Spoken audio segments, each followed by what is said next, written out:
you all doing? Oh, I'm sorry. I've been posting on Discord how sleepy I am today. I don't know. I'm not sure why. But yes, sleepiness overwhelms me. But hi! And especially Philly, hi! Almost 2 years. Amazing. Thank you so much for sticking with me. And hello to everybody else hanging in there in the background. Anyway, I hope you're doing well. Wait, what day is it today? It's Tuesday, right? Okay. I hope you had a good weekend. My weekend has been a bit busy, I would say. I spent, oh gosh, I got a gift from a friend, and it was like a invitation to a theater. So we went, and I don't know if you've heard about it. You may have heard about that play, because from what I heard, it's originally it was written, I think, or maybe first shown by a UK group. Is that what it's called? Anyway, of actors in I don't know which theater, but basically, I think it's called Play That Goes Wrong. I think. It's a comedy, and basically the premise is that it is it's supposed to be like amateur actors group trying to, you know, present a play for the first time. It's a premiere, but everything that can go wrong does, and it's very to the point that even like the whole thing just comes down at the end of the play. So yeah, it's been very intense. I almost cried when my verification code got to me, Spangy. Like, I feel like Twitch has been super strange lately. Anything goes wrong, any percent. Yeah, exactly. Twitch is doing... Oh wait, are you talking about the play or are you talking about Twitch? Because I would say anything goes wrong, any percent applies to both, right? Both, yes. But yeah, so the play, what I really loved was that the play, it was supposed to start at like, let's say 5:30, but both literally everybody is like, yeah, both. Twitch, get your shit together, please. So yeah, so the play was supposed to start like, wait, 8:30 or 5:30?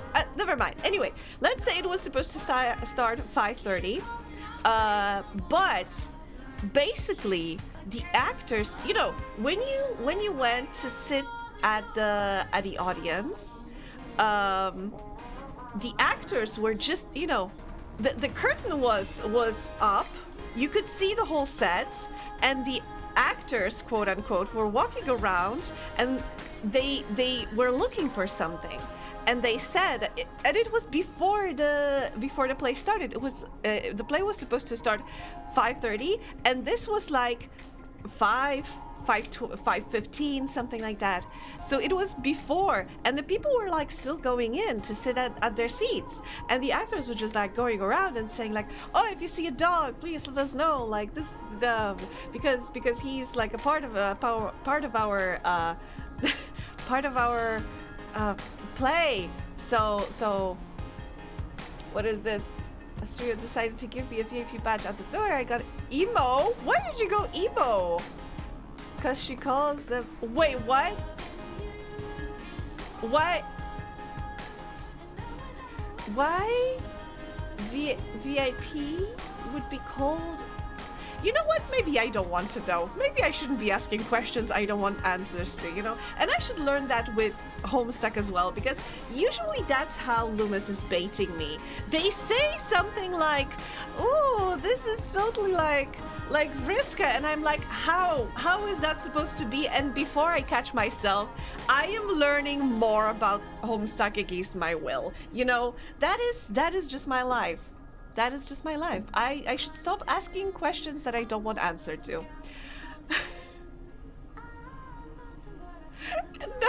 No.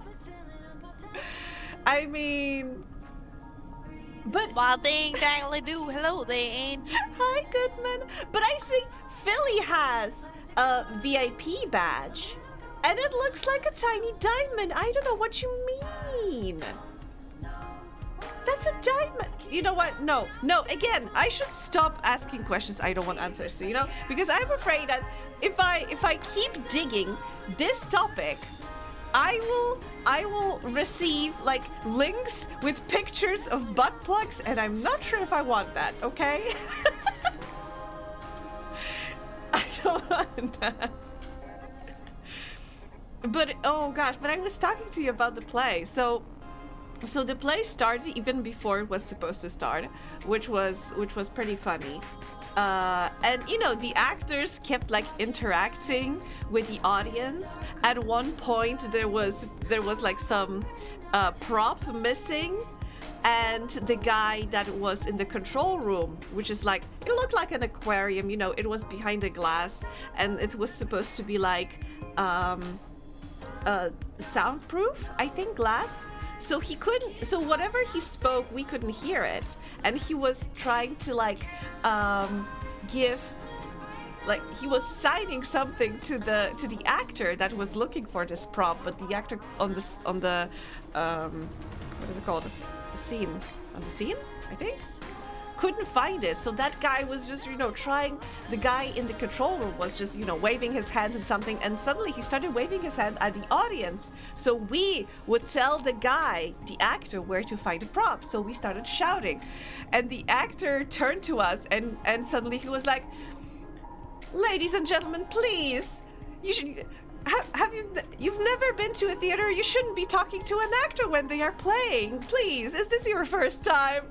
And we started laughing because what? What? We were trying to help you, my dude. But this was so funny. Small plays to be like that, though. You think you have everything ready, and then something goes wrong. Didn't know. Wait, what? I'm not. That's why I said I'm not asking questions anymore. I'm not digging that. Control room guy in a panic. Yes! Professional gaslighting. Exactly, Philly. That's exactly what it was. Because truthfully, it was a group of professional actors pretending to be amateur actors trying to make this play work, which is, you know, meta. I love that. It was 2 and something hours.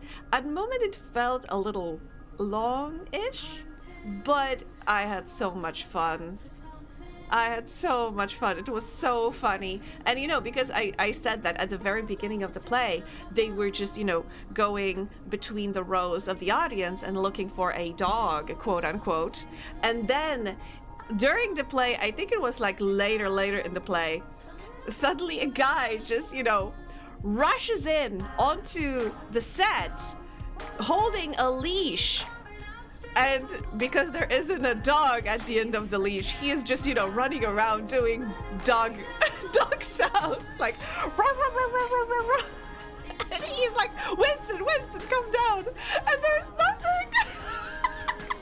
I mean, I know it sounds so silly, but it was just so hilarious. I don't know why. I want to go more to the theater. It's just so exhilarating to just see it happen live before your eyes. And oh gosh, the people there were amazing, really. So yeah, because it originally is like an English language play. If you guys are interested, just look up the play that goes wrong, I think. Panic room guy didn't have that dog in him. I mean, our panic room guy, oh my gosh, he was fine. And he had those black ripped pants, like with I think they were like skinny jeans, but they were ripped, and he had like a black belt with leather belt with those studs, and like he had chains, and he had like a t-shirt with ripped sleeves, and he had tattoos, so you know he was a bad boy. He had also an amazing mustache, and I'm slightly jealous of that. And he was supposed to be like, you know, the technician. He was hot. He was hot. But I would say he was, you know, he was a little hot like Sunder.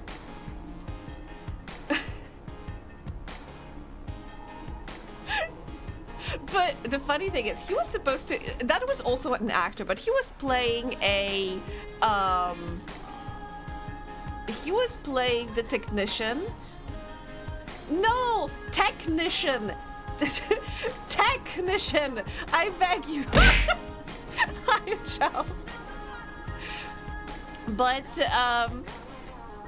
you know, he was an actor, and at one point one of the actresses was knocked out because she was hit by a falling set piece. That was also pretty funny.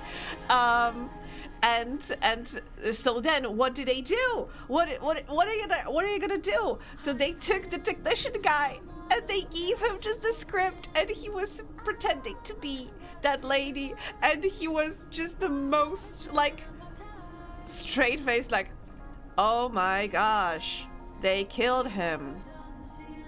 It was so funny. He was just so dry. Spangy Game is my most anticipated release 2025. Uchao, I beg you, you are raising the bar from me and for me, and I am just so stressed about that already. I don't have all of the endings ready. Maybe it was a skit discussed with Control Room guy to pretend like he was panicky. Yeah, I think so. So yeah, so that was my weekend. I spent some time at the theater, and I also was. Next weekend I'm hanging out with my nephews, so that is gonna be fun. I'm taking them to like a tabletop game convention, festival, something like that, because they are very interested in board games. And I promised them I would take them there. So yeah, so I'm spending next weekend with my nephews. And so many board games, so that is gonna be interesting. The scaffolding god. Have you seen my...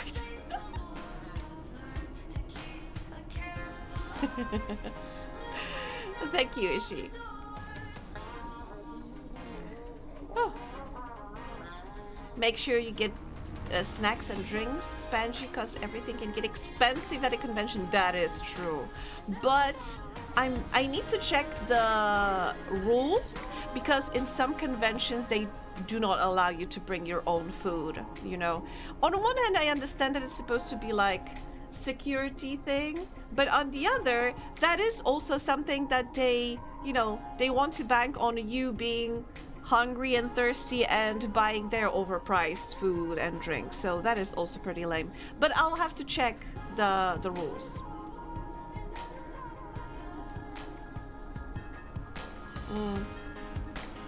But we'll see how long we're gonna hang out in there. Maybe we're just gonna pop in real quick, find something that interests us. I am sure that I will leave with another set of dice. Hi, Ellie! I heard you were in a dungeon to find me. So far, I've been finding only those handsome weapons. So far, mostly just handsome weapons. Oh gosh, and this guy. Oh, I know. Would be take breaks and go somewhere else for brunch. That is, that would be a great idea. But the one problem is that this place is the place where the convention is outside of the city, and it's like in the absolute middle of nowhere. So nothing close to grab anything to drink. Maybe there's gonna be like a tiny shop, fingers crossed, but we'll see. You know, might be that the rules don't say anything about bringing your own food and drinks, and then, you know, problem solved. So we'll just figure something out. I guess it's Jover for your wallet. Yeah, I mean, I am afraid that it's either way. It's gonna be Jover for my wallet because I'm taking two like early teenagers, like tweens, teenagers, to, you know, board game convention. They're gonna go crazy, and I'm afraid I won't be able to like play them with Monopoly money. Wow. Wait, are you saying that I should pay at the convention with Monopoly money? I think some people would probably find that amusing, but then if I kept that up, they'll probably just kick my ass. Yeah, that would be on brand. Exactly. Tabletop friendly shows Monopoly money. Yeah. Yeah, I agree. I agree. Maybe I should try that out. Maybe I should absolutely try that out. What else? This weekend I managed to get some progress on my game. And I do have 3 endings ready. And so many more to finish. And I'm very concerned. I mean, I have 3 ready and 4th one in the works. And I still need to do a couple. So I mean, I was speaking with, like, I was looking for advice all over, and I got like some, and I think this might be the way to go, which was like, you know, instead of sitting down and making the ending illustration for an ending from the beginning to an end, do a draft, then do a draft of another one and another one and another one, so that you have all of the endings already drafted. And then just move forward step by step, like whichever you want to work on now. Like, oh, this, I have, let's say 4 drafts ready, but I'm gonna do line art on this one, then I'm gonna do a line art on that one, then I'm gonna do a color on the first one, and then maybe I'll do the line art on the next one. And, you know, just so I can have them already. And in any case, I can at least put the draft or just like a line art or something in the game already. Because I also have like other things I want to work on. I haven't done anything with the main menu, which is, I mean, technically I don't have to do anything with the main menu because Ren'Py already has that covered. Like, there is a workable menu. You can even go in and change the options a bit if you want. So that is great. But I also wanted to make like a, you know, a small logo. I came up with like one idea for the title. I haven't changed it since. I'm not sure if it's a good title. We'll see. Ren'Py's? Yes. Your total is 13. Slice it Uno card. No, you reverse Uno card. Ah! Here's your money. You owe me hot dogs. I wonder if you could do background art in Blender so you can light the scene with different times. Uchao. Yes, you can. Absolutely. But I would need to learn Blender. I don't know anything about Blender. Now I'm hangry. Are you hangry? As in hungry and angry? No. No Blender time. No. At least not yet. Trying to learn Blender would be fun. No, it would not. I tried to do that and it was pain and suffering. I don't even know how to make a stupid donut. Oh gosh. Maybe that's an idea for like, how do I rope Angie into learning more things? I mean, I do that to myself constantly, like with learning Ren'Py and Python for making a game. You know, step by step, I will learn everything. But would that be would you find it fun? I don't think so, but would you find it fun if, for example, I made a stream where, you know, where we are just, I don't know, maybe watching some tutorials and trying to learn Blender? Like, sit down for, let's say, 4 hours and set a challenge for ourselves to make something. For example, let's make a something better than a donut, advanced donut, at the end of the stream, and try to during the stream try to learn that. Would that be interesting for you guys?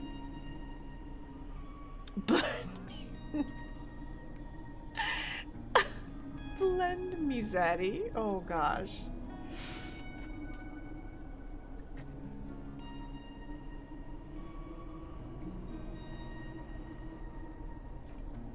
I've been, you know, I myself learned Live 2D. I myself learned this whole thing. I've set up streaming all for myself. And now I'm learning the gaming for myself. I had at one time, I was jealous of people having 3D models, and I tried to do one in what was it called? VOD Studio, I think. So I tried to recreate my model in VOD Studio, but I could never get like close enough to it. I don't know. I also don't. I find it a little too restricted. Thank you, Ishi. It just tickles that part of my brain that is like, yes, gather more knowledge. So I was at one point jealous of the 3D models, tried to recreate myself in VOD Studio, decided that VOD Studio was a little bit too limited. I know people can make amazing things in VOD Studio, but I don't know. I feel like I could always recognize when a model was made in VOD Studio. They just have this certain style that sometimes, no matter how much you edit them, there's still a vibe that you can recognize them. And because I feel like my model is so stylized, it's so just removed, so far removed from how VOD models look, then it would be too much work to try to, you know, fit something like that in VOD Studio. So I was like, oh, maybe I should learn a Blender and make my model in Blender. So I tried to do that, and I got overwhelmed very fast. So yeah. Especially considering most tutorials are in English, and English is not your first language, so you're doing extra learning.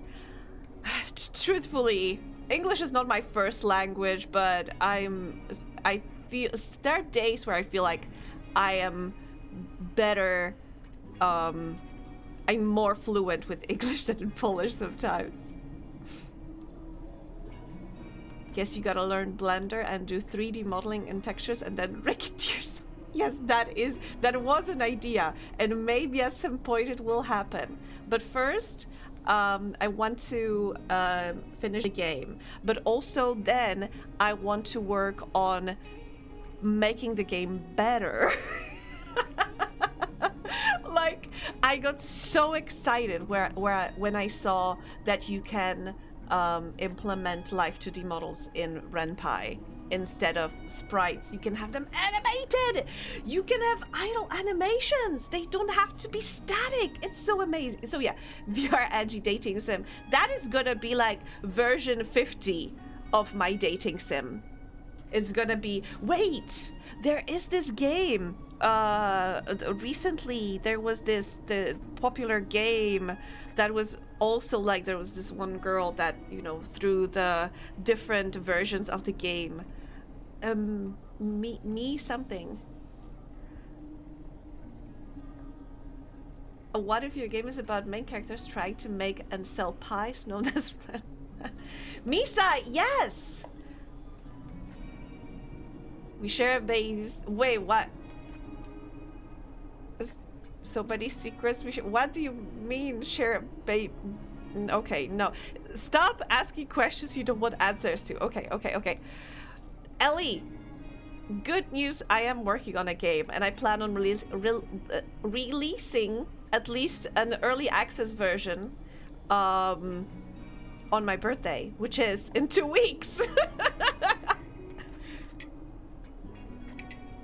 But yeah, from what I saw, Side is also like moving throughout the versions.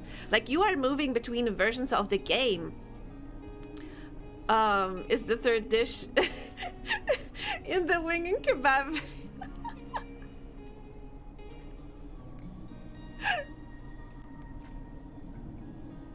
Not spelled right? What? So yeah, so I was thinking maybe my game would be like that. You know, the first version is a traditional 2D like a visual novel made in Ren'Py, and it's very nice, and it's very tiny, and it's like a little compact package. But then it just grows and grows and into oh. It's like Bobby's Yed. Oh god, I forgot about Bobby's Yed. Yeah, we shared a Bobby's head together. That's what you meant. Now I get it. Uchao. I thought you meant something like we share one brain cell, which I was like, yeah, but what did you mean by baby? But now I get it. Wing and kebab reference. I completely forgot. It's little tiny indie games that offer a lot of replayability. Mine is not. I mean, it kind of does have replayability. It's very short. It's very compact. But it's gonna have a lot of replayability. So yeah. I mean, partially, but oh, like I said, there's many endings, so now you know that it does have many endings, so that is not a spoiler. I think about that video once a year, separate from you, and I shared with everyone. That is a very good tradition, in my opinion. I think everybody should learn about wing kebab, and to be honest, I'm also the advocate for Blobbyland, which I also love to remind people about, the Crankley Bottom amusement park. The best thing that happened was finding through Inky's channel, because I thought you were an interesting character, and then I realized you were a streamer, and then you became I mean, so thank you so much, Ishi. I don't know what to say. It's so nice to hear that, because it always feel that, I mean, this is mostly my hobby, but you know, especially today when I started stream and I sent that message in Discord and I saw all of you just popping in the like you know, chat, and I thought to myself, like, this is so nice. This feels like, you know, just going to my neighbors and being like, hey, you want to hang? I'm gonna play this game, do you want to hang out? And I just, it was like a warm and fuzzy feeling. So you know, you saying that now just makes it so much stronger. Oh, I've worked hard. I mean, yes, I can say that with all confidence that yes, I worked hard. There are certain things that I wish I'd done differently or I'd done better, but you know, that comes with experience. When I was doing certain things the first time, I didn't know like if there were like alternate options or something, so I was doing things my way, and then, for example, just stick to the things my way, and now I'm like, this could have been better, but but this is only like giving me an opportunity to later maybe expand some things or correct some things. Even with, you know, even with this model, it changed so much from like earlier iterations.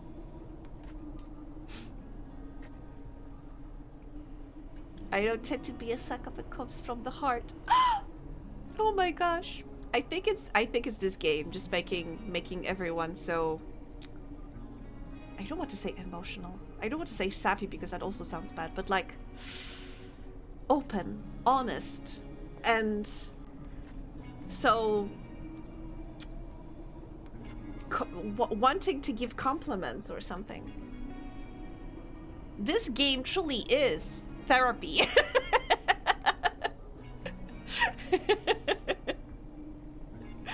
Oh gosh.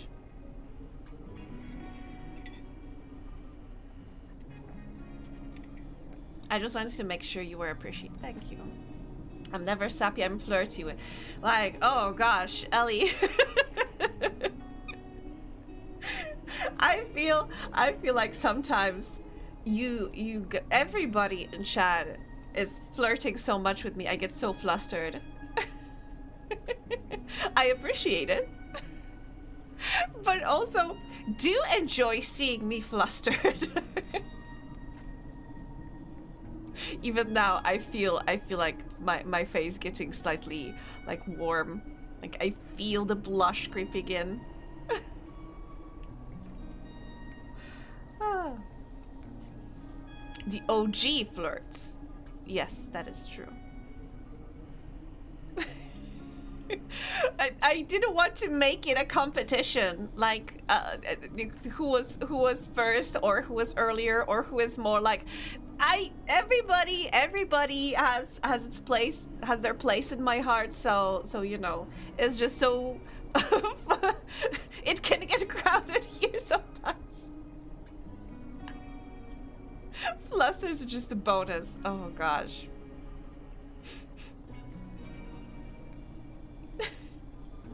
Thank you, Ishi. I appreciate it. Oh gosh. Oh gosh. Oh gosh. What do I do? Okay, I think I need to get back to the game because otherwise I'm just gonna keep being bombarded with lovely messages and don't know what to say and just keep saying thank you. Oh my gosh, thank you. Because I really appreciate everything that you guys are saying, and it really makes me happy that I decided to start streaming. Yes. Oh no. I'm getting emotional for real. What are you guys doing to me? Oh, wait, give me a second.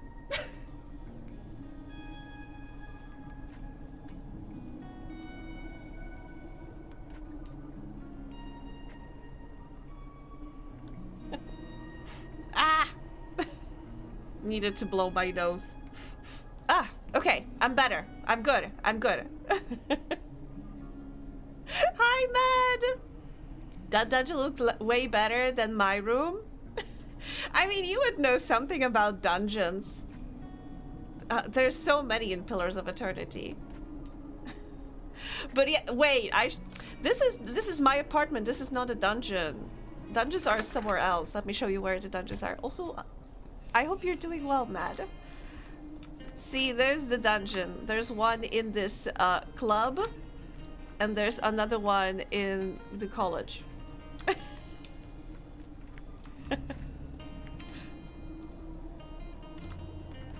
Wait, but I have some dates to go to. Because this is also like, I don't think that you're gonna find this in Pillars of Eternity.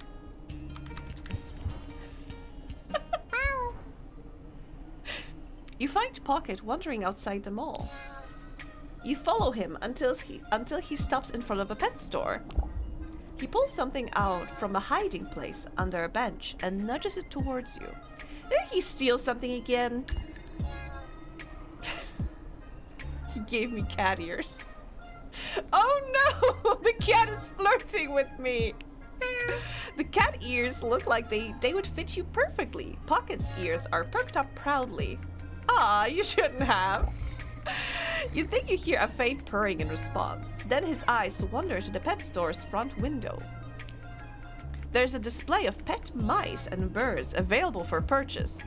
Pocket drools. I am not buying you a snack, a live snack. Absolutely not. Pocket releases a little wheezy sigh of longing. Do you think I can be bribed so easily that you just give me a cat ears and I'm just gonna treat you to live mice? You notice a familiar street cat approach. Pocket tenses up, claws at the ready. Don't be rude to her. The street cat slows as she gets into range of Pocket's attack and finally sits just out of reach. Pocket's fur fluffs up with his tension, but he doesn't move. He doesn't know what to do.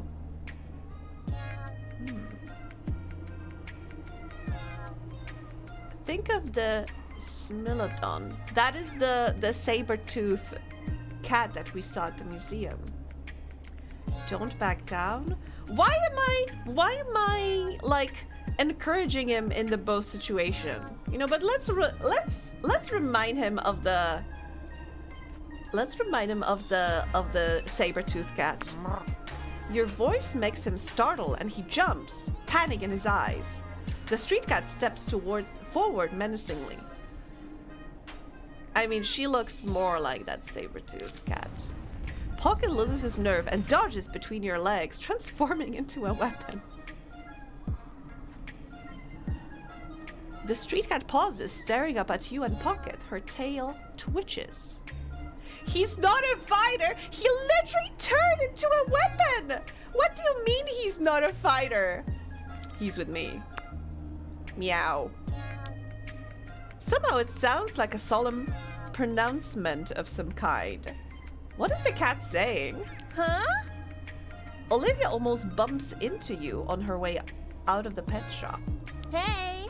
Oh, hey, Angie. What are you doing here with, Hey, I know this cat. This cat?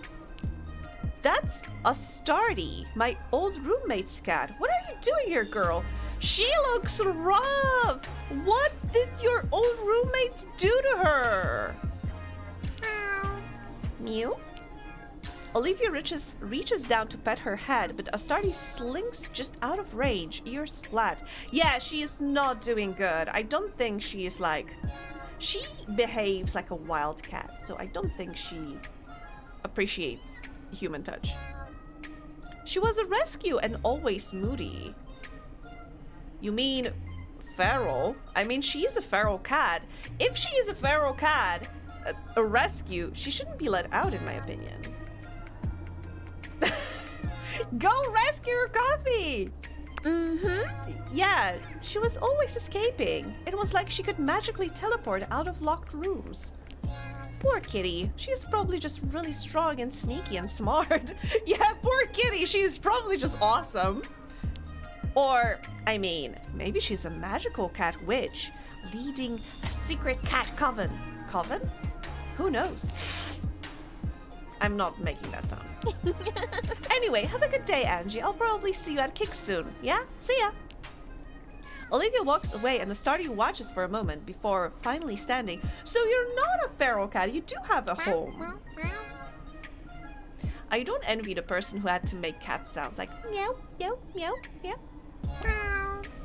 Meow? The street cat wanders away after her pronouncement. Pronouncement? I'm not sure what that word means. Like pronouncing somebody is like I pronounce you dead. Like I officially say that you are dead. I recognize that you are dead. So what is her pronouncement? What does pronouncement mean? I've never heard this word before. You reach down to pet Pocket and he accepts your touch.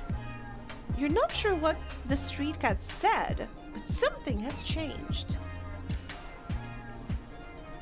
Interesting. Anyway, you'll briefly become invulnerable after finish. Nice. You realize Pocket's leaning into your hand and soft purr is starting to rumble. Can I pick him up?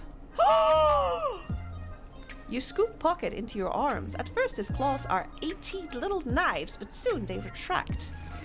Pocket purrs loudly, snuggling his face into your elbow, as if to escape thoughts of fighting. Wait, when I said that he's with me, was that like... he recognized me as his human or whatever. Would you like to offer a gift? Do I have anything for a cat?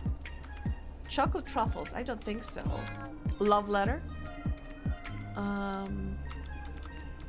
Yeah, I think I already gave you... Yeah, I think I already gave you what I had because I had this cat toy that I already gave you. You spend the afternoon together until Pocket gets distracted by a pigeon and runs off. That wasn't that hard. You head home. So that was our date with a cat. OMG. Look how cute he is! Oh! Oh, yes! I thought that this is the toy that I gave him, but no, this is just a, you know, the shades. String. Whatever. Oh, sorry, wrong number. This is not a wrong number. This is a good number. This is a proper number to send cute cat pictures to. I like that after all the flirting and playing dating sim, Angie went with pronounced dead instead of pronounced husband. I mean, I am going to the dungeon to kill monsters, so there is also killing happening in this game, you know? Also, I forgot. Wait, I had a message from Rowan? Wait. Finally, I've done it. I've made contact with Alice, or at least my deepest concept of her. Is she okay? Well, she was rather angry with me. I guess I can't blame her. I would like to see you and explain our next phase. Want to take a walk with me? I'm up in a mountain. Sure, I'll be there. What phase? Like a moon phase? I'll be here. Okay, so I guess we're going to the mountains? Where are the mountains? Okay, Sunder is waiting for so many dates. Wait. Oh, here! Okay. I think this is gonna be... Day. Oh! Rowan! What with the outfit? You look great. Good, because it's rather warm today to be wearing this many layers, I must say. In trying to reach beyond the veil, symbols and metaphors are powerful. I thought maybe wearing our traditional family robes might help, and maybe it did. Either way, I found Alice in my heart, and she really lashed me, called me a coward and a weakling. Oh shit! When it comes to how I treat you, she said she was disappointed in me. She expected better. That? I'll fight her! I'll fight your dead grandma! That's harsh, but fair. She has a point. I've been leaning on you, and on Crowley, too much. It's been unbalanced. Okay. Suddenly they have a voice. I love you. Ah! You've shown me so much patience and generosity of spirit.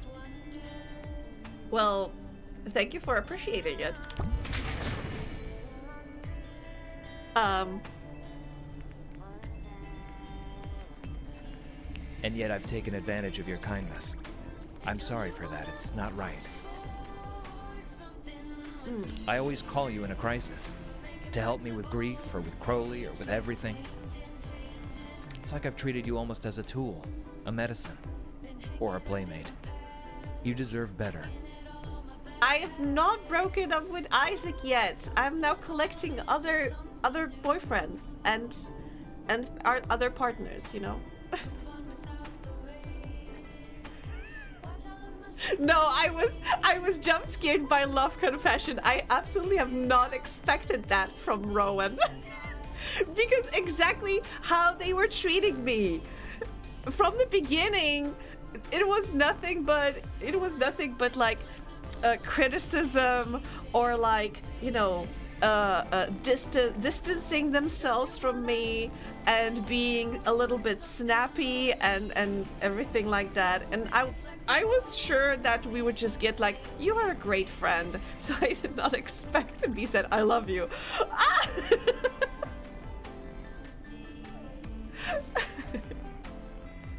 You've helped me grow as a scythe and as a person, sharpening me.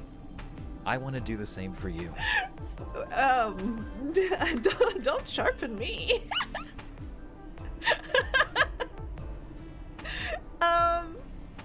don't know what to say. I mean, yeah, you've been struggling. You had a rough time. That's not an excuse. You're struggling too. We're all struggling. That's the deal. Yeah, but quite literally, you were grieving. You were grieving, and sometimes grief is very tough on a person. And I think that it's the time where we need to be especially like understanding to struggle, you know? So But from thank now you, on, either way. I want to be equally giving. To meet you halfway. Okay. What does that entail? Ever since I first met you, I loved letting you be in control. But I should contribute too.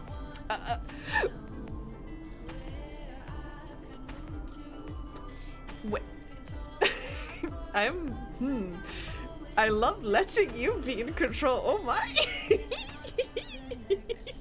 I want us to be together for a long time, so we have to be equals in all things. As partners. How do I respond to that? How do I respond to that?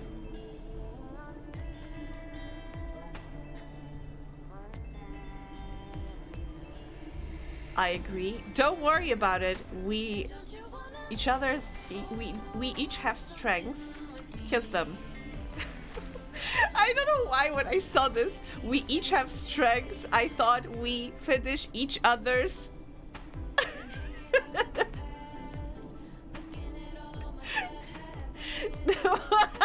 Oh, Sigam, I see you have a completely different perspective for Rowan.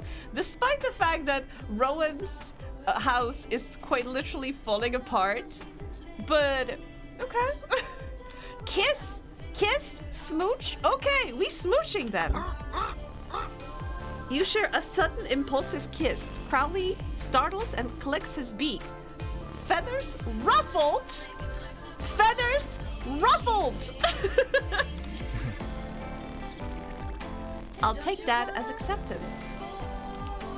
I can already feel Alice approving. We're on the right track. I think, with all due respect, you should stop relying on your dead grandmother's approval. Feathers have been ruffled, chat. Exactly. I repeat. Important alert. Feathers have been ruffled. But if I backslide, I hope you'll call me on it. Habits can take time to break. I promise. Rowan releases an exhalation of relief. Thank you. Crowley mutters something soft into Rowan's ear. Rowan nods. Hmm? And Crowley got you these. His friends will be quite jealous. Glass. Nice. They hand you a handful of small rounded beads of glass. Cool, cool, cool. Pretty human. Pretty human. Thank you. No, Alice is their dead grandmother. Crowley is the crow. So, what's new with you? Any interesting people you've met? Monsters you've destroyed? I love that. I love that Rowan invited me to a mountaintop to declare, to make like a love declaration, but also like, so what have you been up to? just to catch up, you know? What have you been up to? You walk down a mountain as the sun sets, filling them in on recent events and chatting. May I offer you a cup of Margaret's Hope Darjeeling tea? It's a family treasure, but I'd like to share it with you and to give you a full tour of the estate. You could spend the night if you wanted to. Sure. Even the crow is blushing. What is happening? Why is Crowley blushing? But also this blush looks so funny. It looks like the crow has just gigantic one eye. Yes! Alright! I guess we're tapping that scythe. I like that, I guess. I like tea. Rowan leads you inside and you spend a quiet evening together. At some point, Crowley retires in his cage.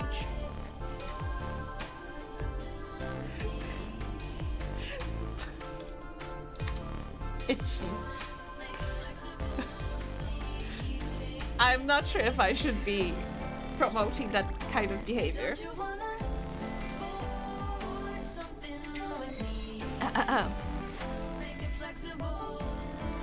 Farewell. In the morning, you share a few kisses and symbolic gestures, and then head home. That was very tame. At least that was very tame compared what we had with Isaac. You have reached max love rank with Rowan the Scythe. I'm surprised. Rowan is the second one we reached the max love level. I know you must return to your home soon. Crowley seems to think you can fly, but I told him surely not. Crowley's right.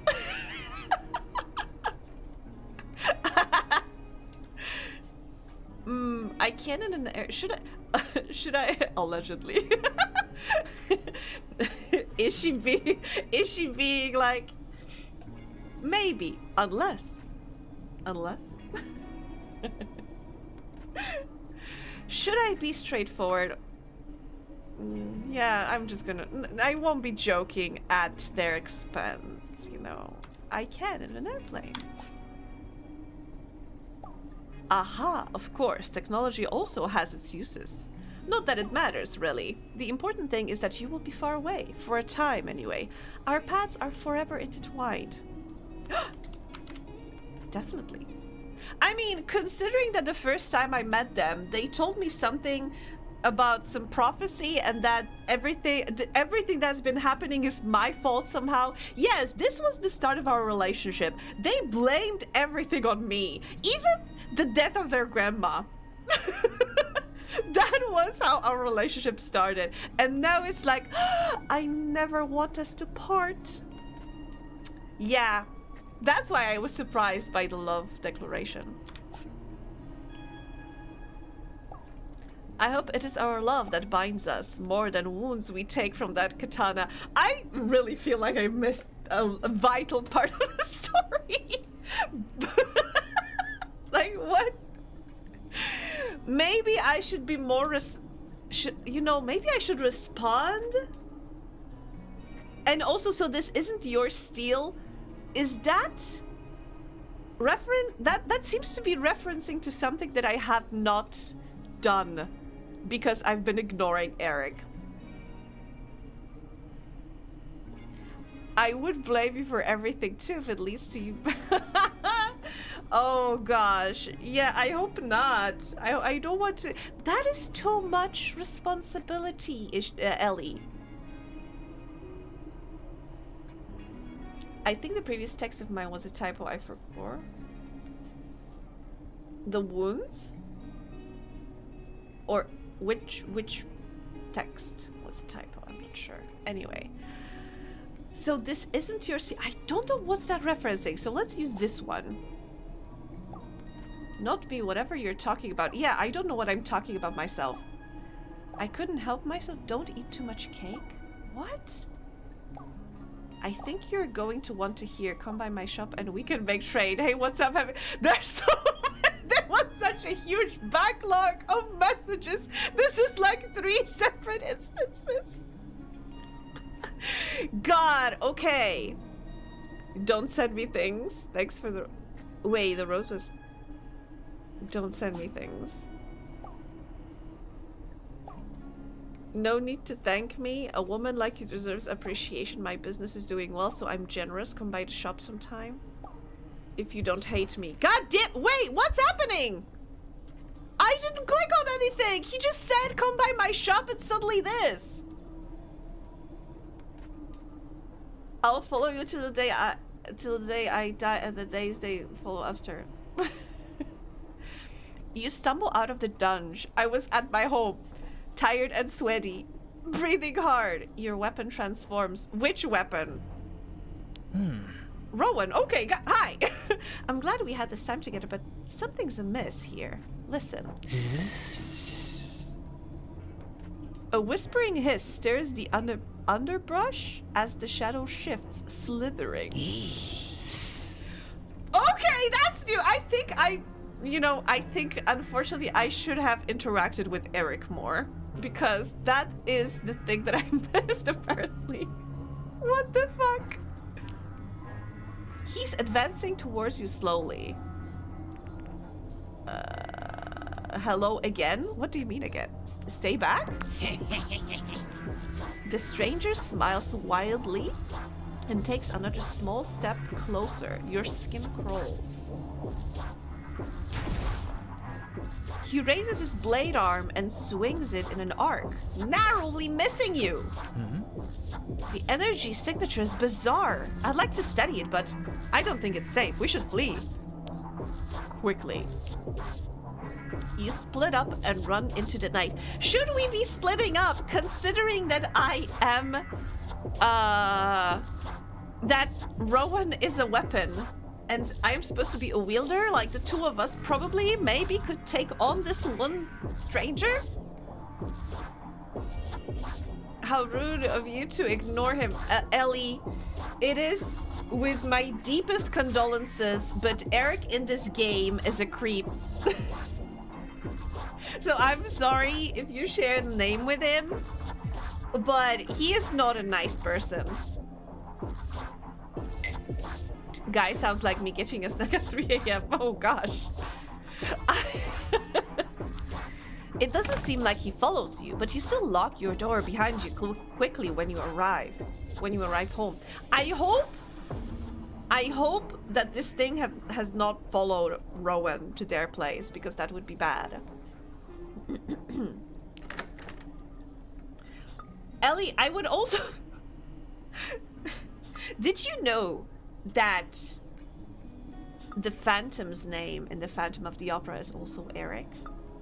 And I'm sorry, but he's also a little bit of a creep. I'm not saying that you are, but I'm just saying that your name is getting a very bad rep. You maybe... I think something needs to be done about that. But the prince from The Little Mermaid is also Eric. So he is I'm getting so many messages. My phone is just blowing up. Positive outlier.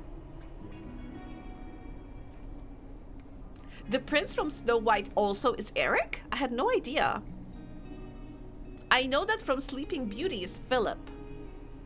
Do I know any other princes from the Disney movies? But not gonna lie, out of all of these, my favorite is Phantom of the Opera. I had huge like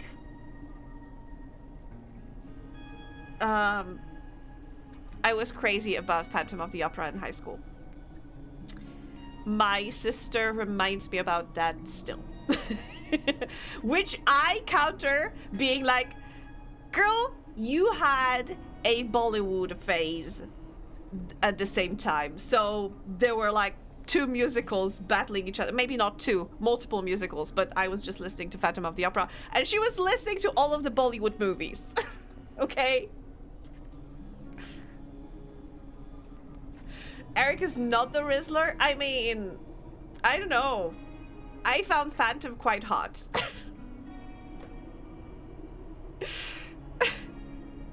I used to like Bollywood back in the day too. I have nothing against Bollywood unless it's being like listened to at a very high volume at 1 in the morning when I have school next day. This is when I have problem. Not necessarily with Bollywood, it was more with my sister.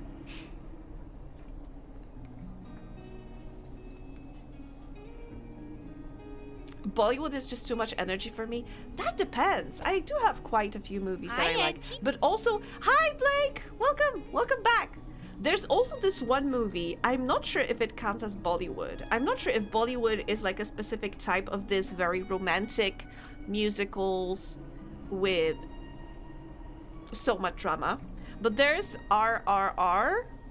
That's an action movie, which I heard many good things about, and I want to watch it. And I know Inky has like a couple of redeems on his channel that is using, I think, that are using the clips from that, or maybe that's a different movie that I'm thinking about. Anyway, yes, Bollywood can have very cool movies, but not at 1 in the morning, you know.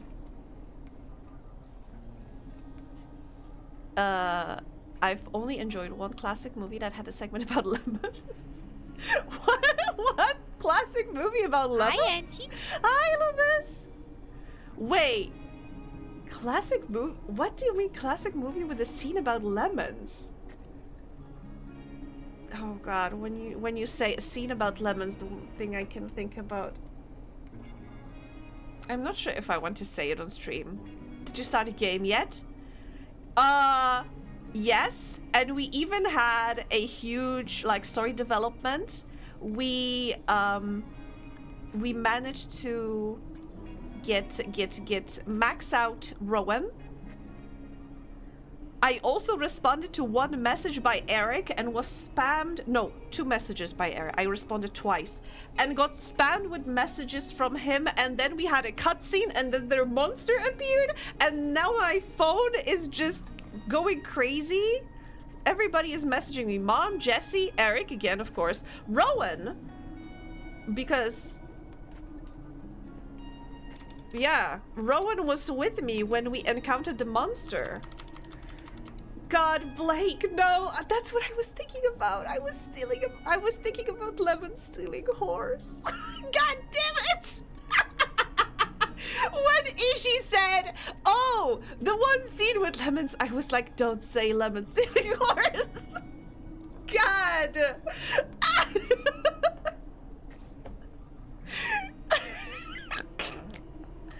How long has it been since the last time we looked at our lemon tree? What? I was at least 30 seconds or something like that.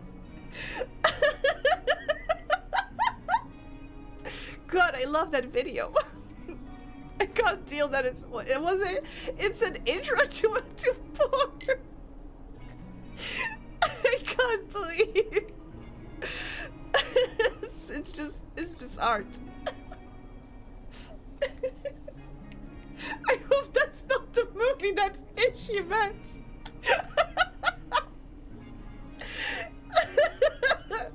Oh god, wait. No, I'm crying for a completely different reason.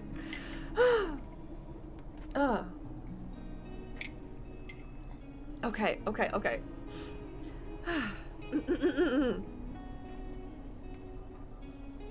That is a beautiful name. Look around IMDb. Okay. I'm quivering with anticipation. Oh, anyway, so yeah, so like I said, we met the monster with Rowan. Now Rowan is messaging us about if Eric is somehow connected to that person, question mark, then he might be a bigger problem than I thought. I should know better than to underestimate a foe. I'll handle him, let's work together. Before I reply, because I feel that this is starting the very, like, end game thingy. How's it? Wait, Mom? Can you believe you've already been in Verona Beach for most of the summer? I can. It feels like it's been forever. I miss you. How's it going? What would you do today? What did you do today, sweetie? Just working the dungeon, just kissing some swords, Mom. Be careful, swords are sharp. But I'm glad you're enjoying yourself responsibly. You're only young once.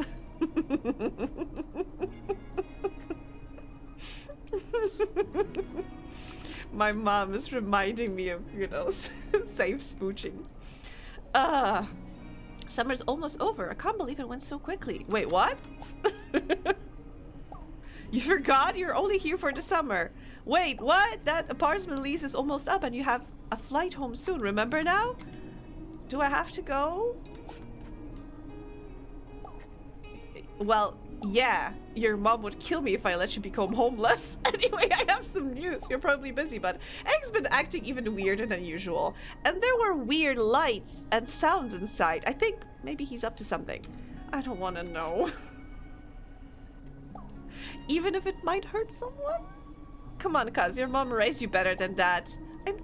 I'm thinking we go over and just gather intel. You up for it? God damn it! I haven't even finished the last dungeon.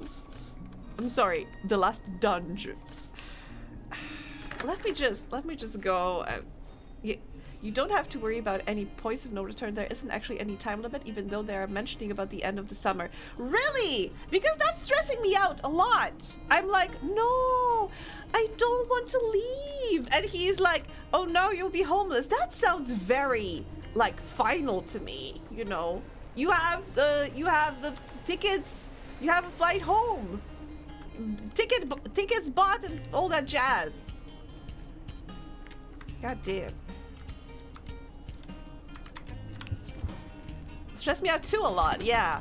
That sucks. That seems like it should be like, I know they want to create the sense of like they want to, I don't want to say it like they want to stress you out a little bit, but they want to make you nervous a little bit because, you know, there are stakes happening. But also that feels like a little, you know, now it makes me want to not interact with Eric even more to not push the narrative forward. And I just want to get back to the dungeon. Everybody stop being monstering. We need to do more dates first. Loomis is right. We need to have priorities here, okay?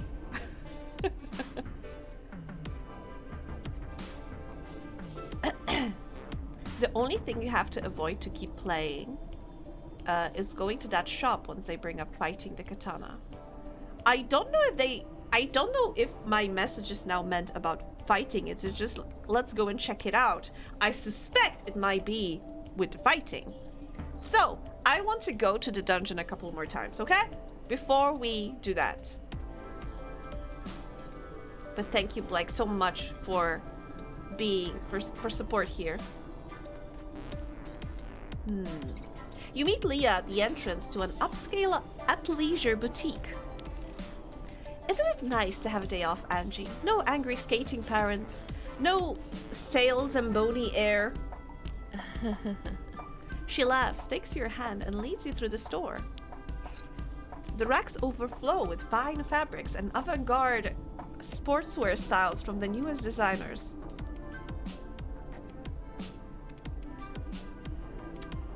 I mean, this is sportswear.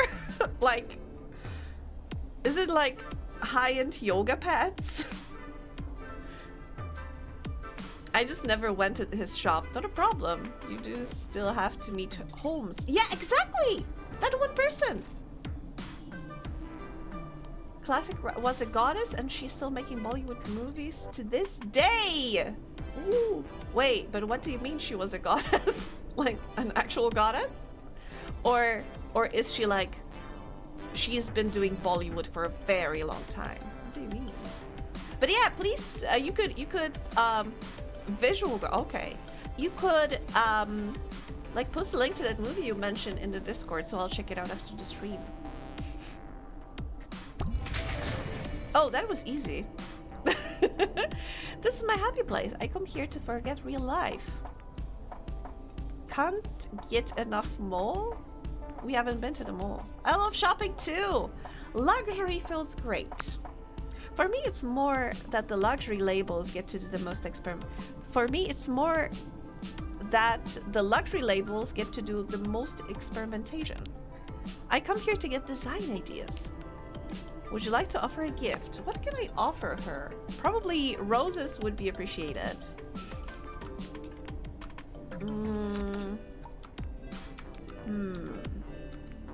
Sneakers? Paintbrushes are probably for Valeria. Frying pan is probably for forgot their name. The pole arm baby. Oh god, Blake, you romance them. What's their name? I forgot. Black nail polish. Sawyer, yes, thank you. I just my head empty. Couldn't remember. Thank you so much. I remembered that you romanced them, but I couldn't remember the name. Oh god, frying pan is not pansexual. Okay, maybe a little. God damn it. Black nail polish. I think it's for Sander. travel guide. I'm not sure who would appreciate a travel guide. Racing game, probably also Sawyer. Sneakers, I think sneakers could be for her. Sneakier than heels, but less sneaky than barefooters. Melt scotch. Potted succulent. I'm not sure who would like a plant. Raspberry liqueur. Perfume. Another. These are the musicians. Glitter eyeshadow. Technically, she might need glitter eyeshadow for, you know, usually people doing figure skating have very elaborate makeup, elaborate outfits, very colorful. So maybe her? Love letter. I think anyone except for Seven would appreciate that, because I know that Seven said that they do not like chocolate truffles. You know what? I think I'm just gonna give her the sneakers. And she liked that. Did not love that, but she liked that. That's kind of you. I'll take good care of it. Thanks. Not many people know this, but I make almost everything I wear. Okay, so store-bought sneakers actually might have been pretty bad idea. But she said she likes athleisure wear, so I was like, yeah, sneakers, I guess. Huh.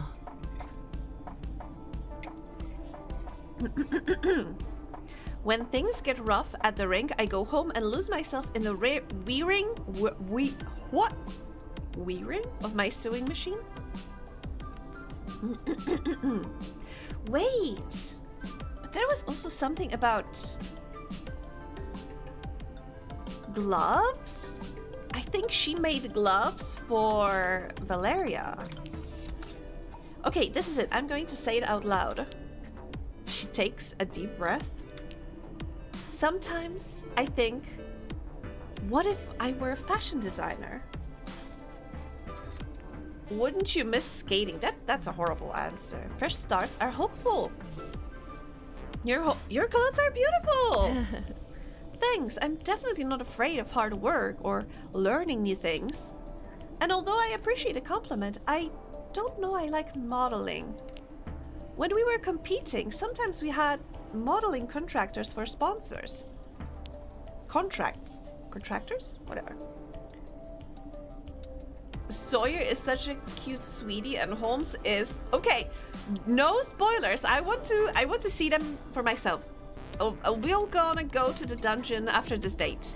Although I do have a couple other dates waiting. But we'll see. I didn't really enjoy it. Standing around, everyone looking at you, and you don't even get a medal? Yuck. For standing around. I'd really rather be making the clothes. She pauses in front of a display and gestures to it. What do you think of these clothes? The leggings are hot. The top is unusual. I would run faster in those shoes. The top is unusual does not sound like a compliment. I think the leggings are hot. Especially the ones, you know, that really get in there. That flame shape cutout is everything. You'd look great in them. Showing off a little leg in the dunge, Angie style. Oh my gosh. Showing off a little leg. Suddenly, someone exclaims behind you. I think I know who's it gonna be. Leah jumps nearly out of her skin. I think that's gonna be a certain blonde-haired, white-dressed individual. Gosh, am I a prophet or what? I could give you some fashion advice. Seems like you might need it. Excuse me? What's your problem? No problems here. Just thought you both might want to look a bit less slutty.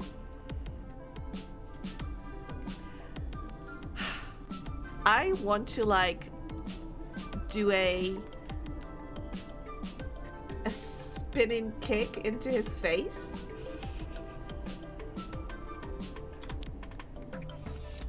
I can't. How dare! Her breath hisses from her hammerhead in a furious exhale. Is it's just my personal opinion. Do what you want. There's no need to get so emotional. Leah, darling, let me wield you. We can crush him into the ground. Ugh. Listen here, you creep. We better go. No. No, allow me. A gentleman knows when to make an exit. A gentleman should know when to fuck off. No. I was just trying to help. You might want a thicker skin. I'm so angry right now, like you have no idea. He forces a laugh as he leaves. Ugh, why are so many guys like that? Who does he think he is? Sorry. Rhetorical question, don't answer that, please. You hold your breath awkwardly, unsure how to answer. You're saved by a friendlier face emerging from between the racks. Carlos! Indeed, that is Carlos. You look stressed. Is everything okay? Oh, we just had a run-in with the creep. But it's all good now that you're here. Settle a debate for us. What do you think of this? Carlos contemplates the mannequin. The leggings are not bad, but the rest of it, I'm not sure. That's what Angie said too. Personally, I would love to see more color and elegance in the world. I never have enough choices. To be honest, this is absolutely something I agree with. Like, and I'm sorry to say that men's fashion sometimes is so boring. Like, I would love to see like more patterns on men. Like, ladies get dresses, like frilly dresses, long dresses, short dresses, like, you know, deep cut, I don't know how it is called, boob window, let's call it, or like long sleeve, short sleeve, like spaghetti straps. They can go like with a body fitting dress, or it can be like a very loose dress, or whatever, or like different, even suits for women are so interesting sometimes, but for men they all look the same, and it breaks my heart. I would love to see, I sometimes, when I stumble upon like pictures from red carpet events or whatever, sometimes there's like a handful of guys being like in a very experimental, let's say, outfits, and I'm so glad to see it. I would love to see more men, instead of like black suit, black tie, white shirt, to do something exciting, you know. Some men don't like change, Spangy. I know. Breaks my heart. We have 3 styles: shorts and shirt, workwear or suits. Exactly.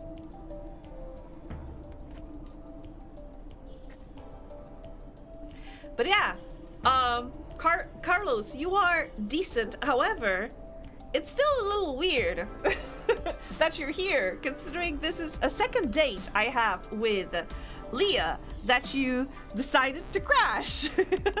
You know, if I had a nickel for every time you decided to crash my date with Leah, I would have 2 nickels, which isn't a lot, but Anyway. Maybe I could make you something. Yes, Carlos, maybe you could be the model. Oh my god! Really? Yes. You are being a third wheel, Carlos. No, truthfully, I think I am being a third wheel here, you know? If you made me something, I would never take it off. Carlos, please. Have some personal hygiene. I want leggings. No, a bolero. No. I need to think. Let me make you those empanadas. We can eat and discuss it. Yeah, they are going on a date now. Like, yeah, okay, I'll call you. Carlos does a quick pirouette before leaping to the door. Ciao. I'm gonna look amazing. Ciao, darlings. Oh, okay, that was very adorable. I can't argue with that. What if they come in a package?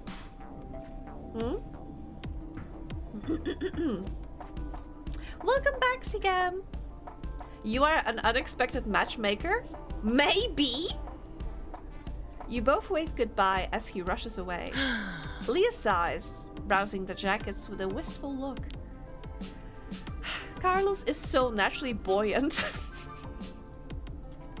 He's naturally what? Like he floats on the water?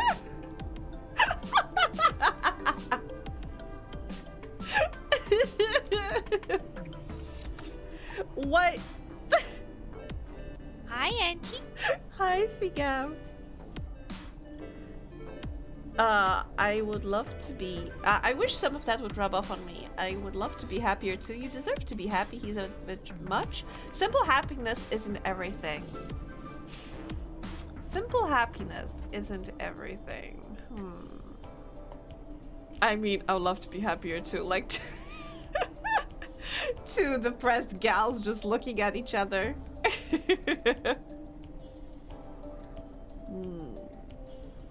Yeah, you know what? You deserve to be happy. Well, hanging out with you makes me happy, so in a way, you're already helping.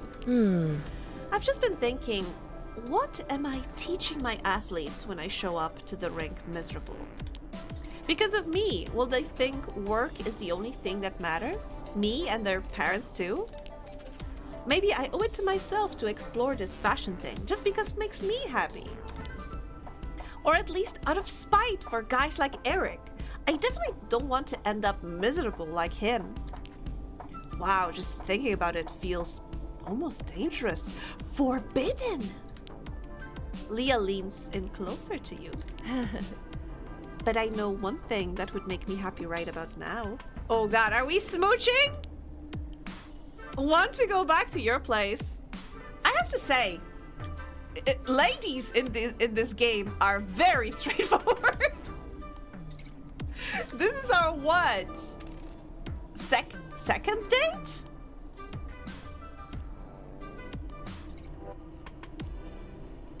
Plenty we can do here. I mean, there is this fitting room.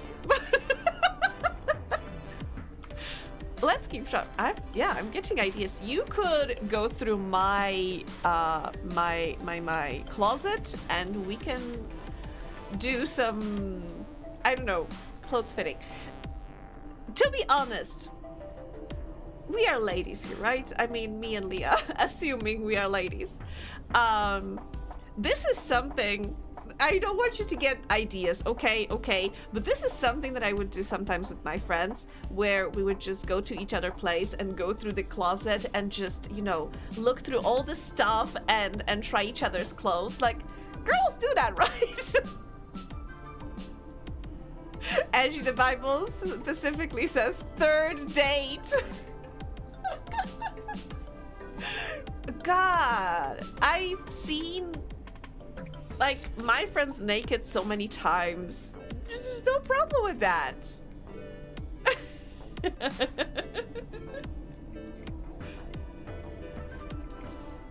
And this is also good for the environment, because usually it's like, you know, my friend would pull out something from the closet and try it on and be like, oh my god, this is amazing, this is so great, are you like, why do I never see you in this? And I'm like, oh, I never wear this because actually, I don't know, it does not fit me as well anymore or whatever. And I'm like, you can have it, and we are just swapping clothes, and that's great.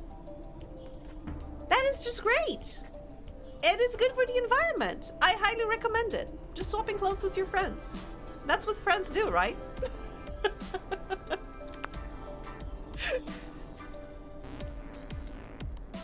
What do you mean I can't say that? Like, you know what? I don't know. Maybe it's because I'm European or whatever. I don't have a problem with that. I've been to sauna many times, naked, and what of it? I've seen my friends naked, and what of it? I remember one time, maybe not many years ago, but some years ago, I went on vacation with like a couple of friends and their families. I mean, to be honest, it was a little awkward because it was us and our parents, But one time, me and my friend Scandalous decided to go to a nudist beach. And it was alright. It was fine.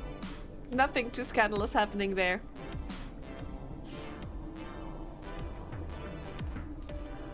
European Lord Roth, I guess. Yeah. Oh gosh, one of my dream vacation locations is to go to like Baltics. One of the Baltic, I mean, technically Poland is also a Baltic country, but I meant like Estonia or Norway or God, not Switzerland, the other one. Sweden. Sorry. I know the difference between Switzerland and Sweden. I just knew it was the other one. Because, oh gosh, I would really like to experience their like sauna culture. I think I would love that. I just really like sitting in warm places. I've been so cold lately. I've been dreaming about sauna. I sleep under duvet and under a heavy blanket and with socks on because I'm so cold. I guess the coldness of the cold of space is ever present. Anyway, you walk back to your place together. So, show me where your wardrobe is. There's a moment of silence as your bodies draw together naturally. In your arms, she's weighty yet graceful, enjoying her athletic capability. I have reached she has flexibility, I guess. You spend the rest of the afternoon in the bed, discovering new ways to make each other happy. We are just sharing clothes with each other. Like swapping clothes, yes.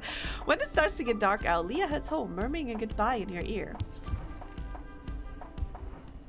Was it really our second date? Wait. What level do I have with Leah? She's a hammer. Yeah, I have only 3rd level with her. Gosh. For real. That was super fun. Haha, wink. See you soon, I hope. Sure, let's go. Oh god, let's go to the dungeon.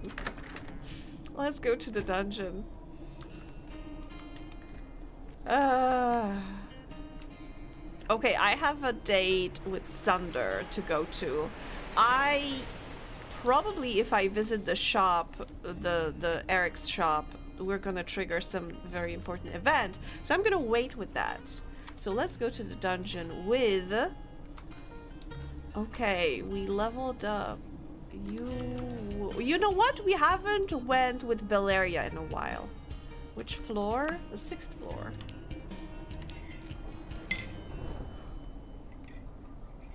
Also, if I remember correctly, I think last time we went to... Well, here we go. Let's go!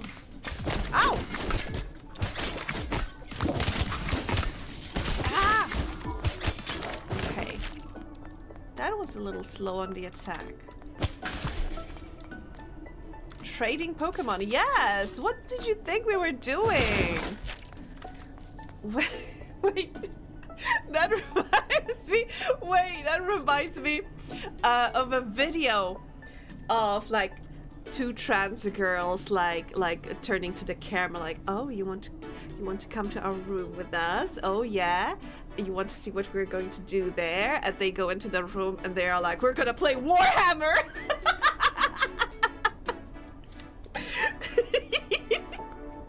Valeria wanders among the books, squinting thoughtfully. Huh?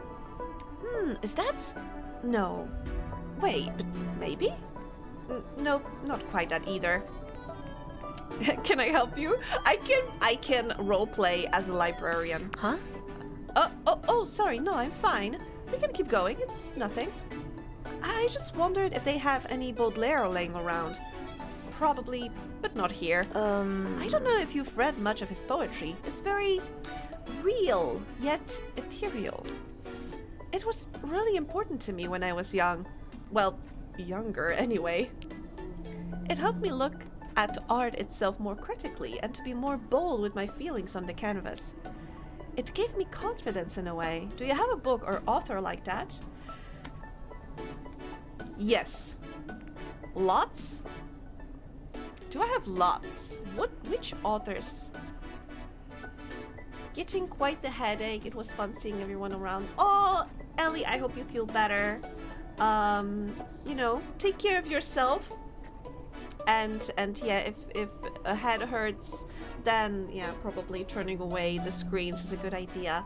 Remember to hydrate as well, because sometimes headaches can come from dehydration. So yeah, thank you so much for hanging, Ellie. Take care. Anyway, which authors I could say were like that for me? Okay, Mom. Oh God, don't.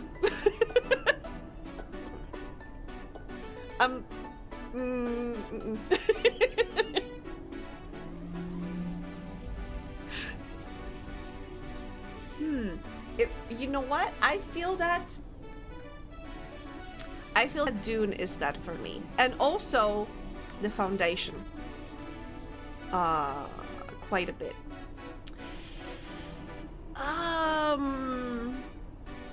I mean, I have to say that I enjoyed Locked Tomb very much, but I don't think it was so transformative for me. But I think Dune was. I think I remember that, and I hope you don't laugh. Crime and Punishment was like that for me. There were like a couple of books that I read that I had like this very physical reaction while reading them. I remember reading Crime and Punishment and feeling like quite literally my body temperature changing while I was reading the book, like getting a fever while I was reading it. So yeah, I feel that. But also, I remember reading like Dune and felt like, I don't know, third eye in my brain is opening. It was like a first very, it was like another intense experience like that for me. What else could I think about? I feel like a little bit,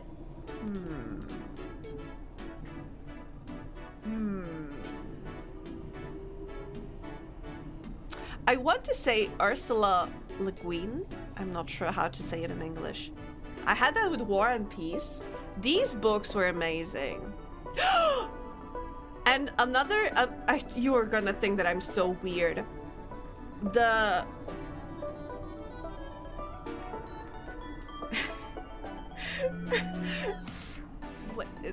Wait, I can't remember what's the title of it in English. Notre Dame de Paris. Basically, the book that Hunchback of Notre Dame was based off of. It was written by Victor Hugo. I think in French it's supposed to be Ego. Loved it. Loved it more than Les Miserables. What's the English title? The Polish was Nędznicy. Okay, I read it in Polish. I really love that. But I loved the Notre Dame de Paris more than anything because it was so bonkers. It was so insane. Oh God. You know, usually when you are watching, I really like The Hunchback of Notre Dame, and that was one of the reasons why I read the book. But then I loved the book 10 times more than I liked the movie. I could feel my eyes closing. God damn it, Loomis. That's not what I meant. But, geez, I highly recommend. That book is so wild. Like, I remember I saw the Disney animation. I saw the French musical based on the same book. It had slightly different you know, usually when you have adaptations, they take something out, they maybe mash some characters together to make it more consistent and such. The changes they made! Oh my god, Frollo is such an interesting and great character. Shit! Loved him in the book even more. The most evil character in the book for me was the poet, who is basically kind of like a narrator in the book.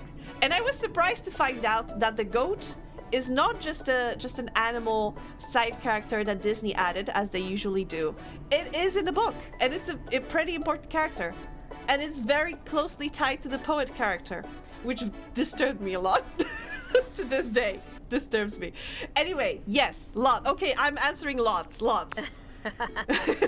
I just wanted to answer one question. But yes, she laughs. So that's how you face the dungeon every day, even with all your other fears, huh? What do you mean? You probably read so much you need a new book every week. I mean, I used to be like that. Recently, I haven't been reading as much, but yeah, I used to be like that. Would you like to offer a gift? Yes, I can offer you some paintbrushes. And she loves it! Of course. Hey, thanks! I'm always needing more of these. There's plenty of books here. I'm sure the librarians won't mind if you borrow one. Librarians, do you mind? Just don't let them get damaged. I folded a page once and Rowan never let me forget it. How dare you! In fact, let's just get out of here in case I accidentally bleed on one and make a new monster. Why would you bleed now? There's no monsters here.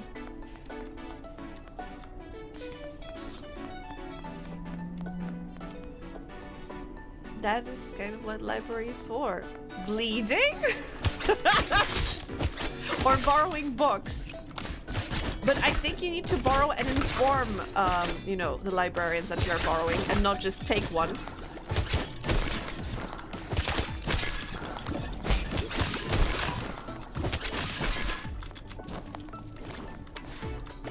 Haha!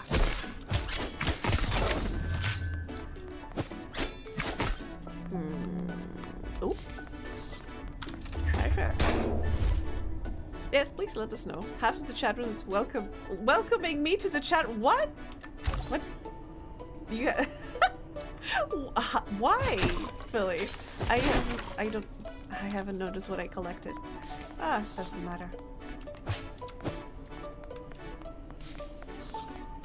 Welcome to chat, Philly. I guess.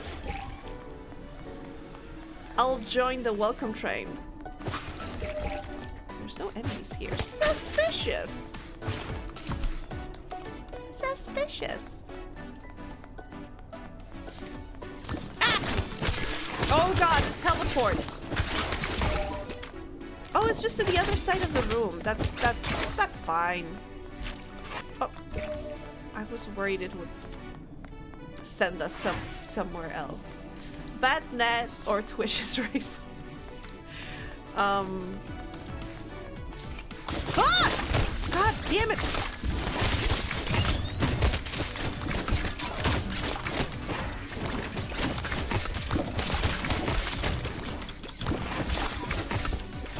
Okay, I have no healing left, so...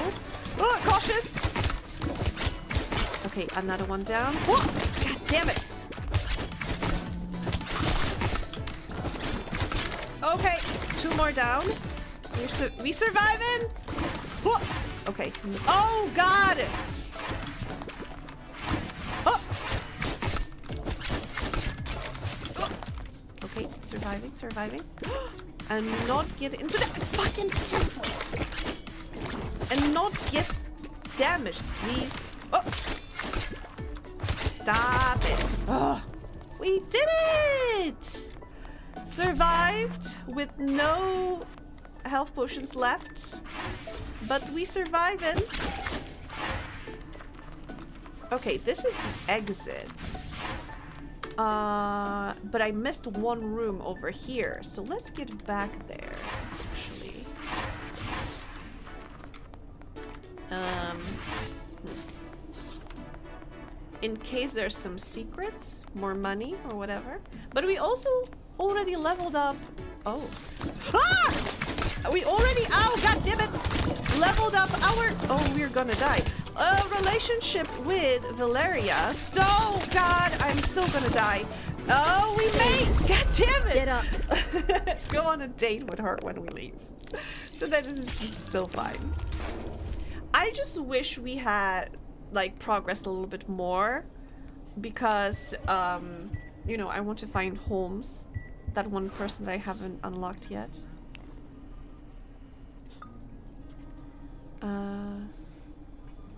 I owe you a drink for the other night, and I miss hanging out just as like humans. Daggering's fun, but not as fun as your lips. Come to my studio? Yep. I'm there now. Okay, then I guess I'm going. Also, we have a date with Sunder still to attend. Art studio.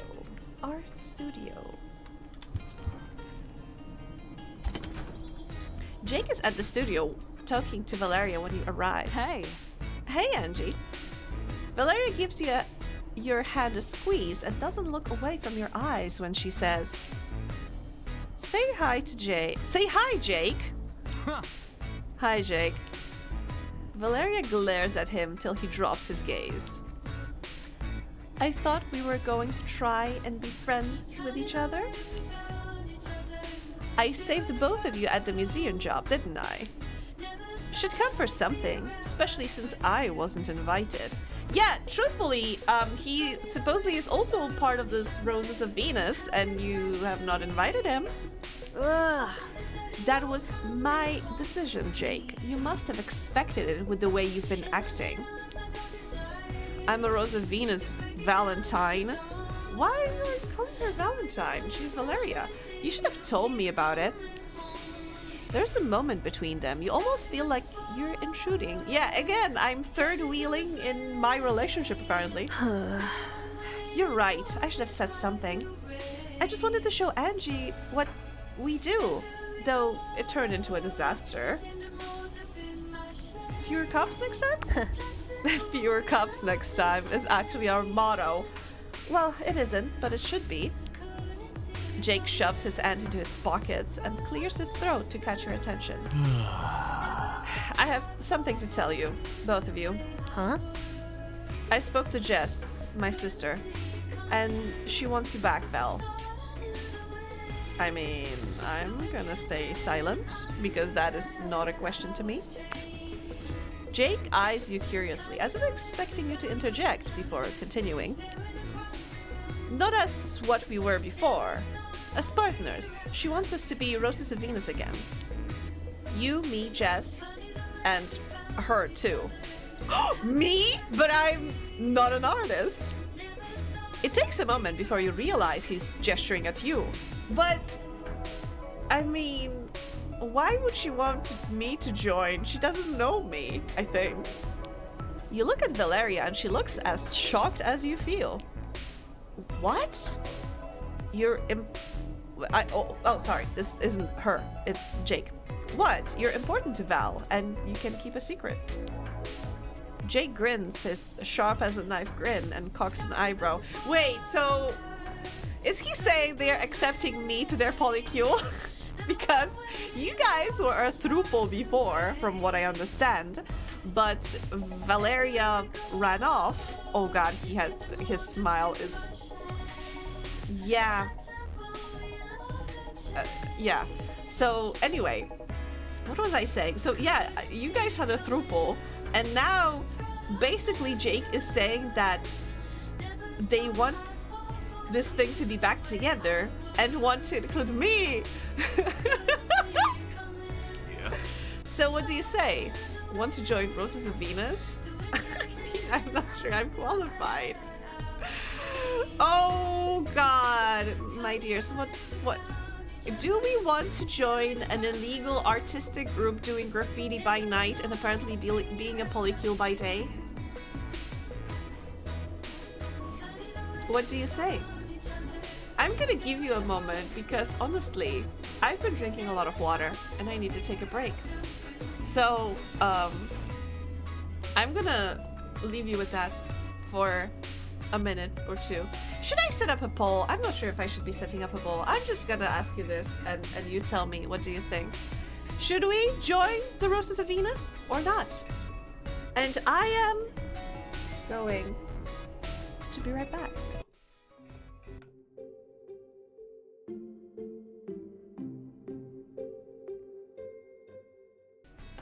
Hello again. I have returned.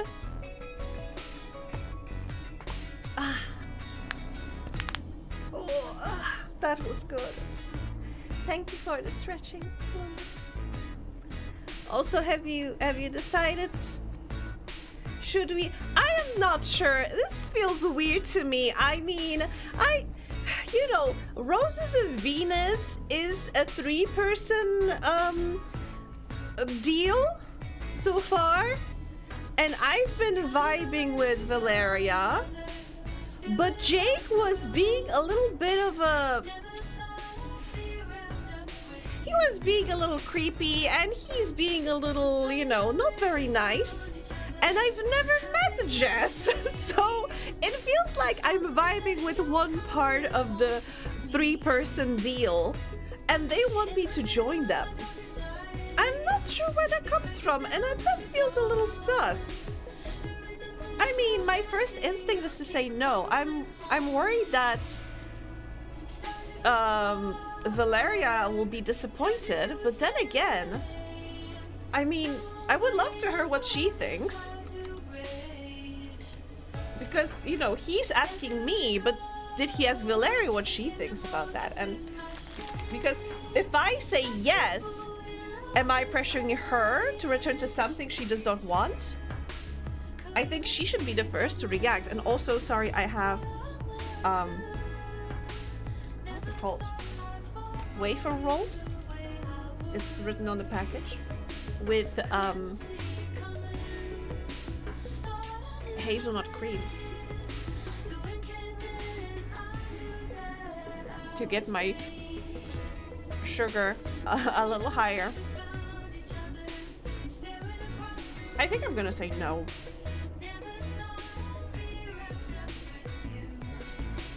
If Valeria wants to return to that life, she can try to convince me. Maybe I'll change my mind. But if I say yes, I'm worried that I'll be pressuring her. And I don't want that. I don't know if that's what she wants.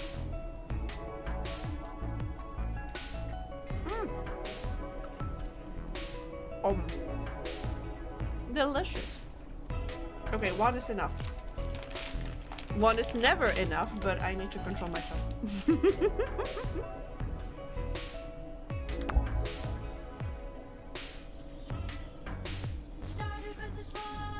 A look of acceptance passes over Jake's face, and he tries to dredge up a smile, but fails. What? Why are you disappointed? We never had a positive interaction. Quite literally. I'm surprised. I feel like you should be thrilled. I didn't think you would, but I had to try. That means I've lost you too, huh, Valentine? You and Jess haven't lost me, Jake. I'm still a Rose of Venus. I just have a life here in Verona Beach. Tell her that. Yeah. Tell her I'm happy and tell her I'm in love. Aww. And I think that may actually be better for Valeria because, not gonna lie, I think it was a little unhealthy relationship they had going on, and I think it was good for her to break off. Jake looks between the two of you and he shakes his head. Yeah. I'll tell her. Take care of yourself, Valentine. He turns and gives you a gruff nod. And you too. Why are you suddenly such a buddy to me? Like, I don't know what happened, dude. The bell above the door rings as Jake departs, leaving just you and Valeria in her studio. You okay? Yeah. Yeah, I am. Valeria looks towards the door where Jake was standing moments before. Jake and Jessica. The Roses of Venus. All of that messed me up for a long time. That's what that was the vibe that I was getting. That maybe she shouldn't be involved with them as much as she was anymore, you know? Moving here, painting, making new friends, falling in love again. It helped me heal. Oh. Her hands find yours, fingers intertwine as she leans into you. You share a kiss easily, without thinking or hesitation, as if you had already done so 1,000 times. She releases a little sigh into your lips, and you feel her smile. I finally feel ready for something new. Yay! Maxed out! Do damage in an area automatically at the end of a roll. Rolling hurts nearby enemies. Okay. I like this one. Valeria ducks behind a counter before you can answer and puts out brushes and paints. You mind if I sit and paint you? Just for a little while? Make me look good. I mean, I already look good, so yeah, sure. Thanks.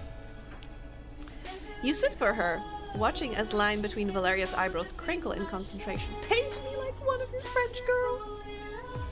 Paint me like one of your illegal graffitis. A warm silence is interspersed with laughter as she brings you to life on her canvas. Are you laughing at me? Ciao. Eventually, you head home. You have reached maximum love rank with Valeria the Dagger.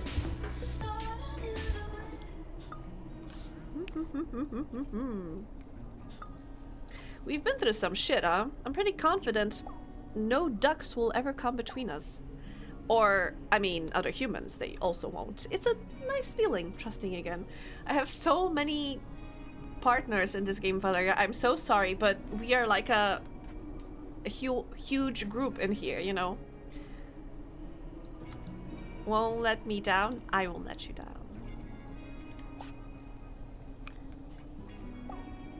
Even if you did, I wouldn't let you get away that easy. You might be leaving Verona Beach soon, but I'm a traveler too. I'll find you. Okay, is that a threat? Don't go without saying goodbye, okay? Let me know if you want to pop back in the dungeon sometime. Will do. Okay. Did you do something? Something I should know about? What do you mean? What do you mean that I do something that... Ugh. Whatever, I had sex with so many people, that's what I did.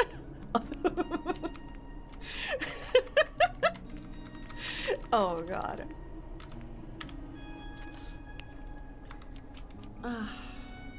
Oh god! The ad is starting. I should have waited for the ad when I was taking my break, but I just couldn't wait. I just couldn't wait any longer. Okay, another date. Let's see what Sunder's all about. You find Sunder waiting at the bench, listening to the crickets. Hey. Hey, cutie. Been working hard, huh? Going to the dungeon, making friends. I don't know how you do it. You work and just keep working. Maybe it's just because it's been 200 years, but life seems exhausting to me. You sound burned out. Yeah, probably. Though not by the sun, eh? Hey-oh. I don't know. Vampire life was cool at first. I guess everything loses its appeal over time. Oh. You and me. Probably. Sunder clears his throat. Would you like to offer a gift? Yes. I would like to offer you black nail polish because I know you have black nails, so I think that will... Yes, that's what I thought it would do. Thanks, I should put on a new coat tonight. Mm. So, was there anything you wanted to ask me about the vampire situation? Can you turn into a bat? Are there werewolves too? Short answer? No. Long answer? Death wolves have some moon-related baggage. Death wolves? But they've never migrated to California, so I wouldn't worry about that. What's, wait, you know what? Let's leave the Mandy question to last because that is a heavy one. So, can you turn into a bat? What? Turning into a sword isn't enough for you? But no, I can't. No invisibility either. At least not yet. Maybe when I get older. I hope no older vampires are watching us right now. Creepy. But I am allergic to sunlight, garlic, and churches. Oh well. You literally drink blood? Uh-huh. Yeah, it's not bad. Mixes well with vodka. I almost don't miss normal food. Except fried dough. I would kill to eat a donut. But even donut makers... Makers? Wait. Okay. He meant like people making donuts. I was like, wait. What? But even donut makers don't taste similar. Sad stuff. Okay, so now the heavy hitter. What's the deal with Mandy? Mandy's my blood mother, at least has been since 1812 or so. I was a nobody in Benares, India when she found me, turned me and took me in. So here I am, eternally young because she liked my face. We haven't been lovers in a long time, if that's what you're wondering. Now I get to ask you a question. The tables turn. Oh, the turntables. Okay, ask me. Fair warning, it's a bit of a doozy. I've been feeling restless and purposeless the last 50 years or so. What would you do in 200 years? What do you really, really want, honestly? Money, love, happiness? Oh, these three are so vague. Like, I think happiness. But I would look for happiness in, little moments, I think. But yeah, I was about to say, like, watching sunlight dance on the tree leaves or whatever, but I guess he can't do that. Moonlight dancing on tree leaves? I would read so many books. I would learn to use Blender. I would learn so much. I would just keep learning, That's what I would do with 200 years. I would just keep reading and learning and finding connections and maybe, I don't know, discover something for myself. Yeah, same here. I just want to enjoy life, every moment. Too bad everything is so much work. Even just thinking about the next 100 years is so tiring. Everything reminds me of death, like it's all rotting and doomed. Oh well, I'm sure you didn't come here to hear me whine. Or me, right? Dude, what happened to your face? I've got a sharp edge, this body, and infinite nights left. I shouldn't be complaining. Make me a vampire too? Nah, I don't want that. I mean, like I said, I know I could use the time offered as a vampire to learn stuff. But then, I wouldn't want to spend that time with him because he's just so annoying. One day at a time. Yep, that's my style. Or in my case, one night at a time, huh? I should head home before the evil sun cooks me. See ya. He gives you a wave and saunters into the dark. You head home.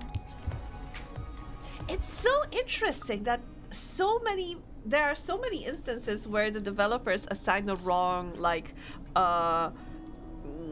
dialogue window to stuff. Because these were, descriptions. They shouldn't be in the dialogue window. They should be in a different window, Anyway. Not much to do in the daytime here. Mostly just talk to the spiders. How's your day going? Gonna dunge. So, hardworking it hurts. The dunge feels less like work with you though. I'll say that. Thanks, I guess.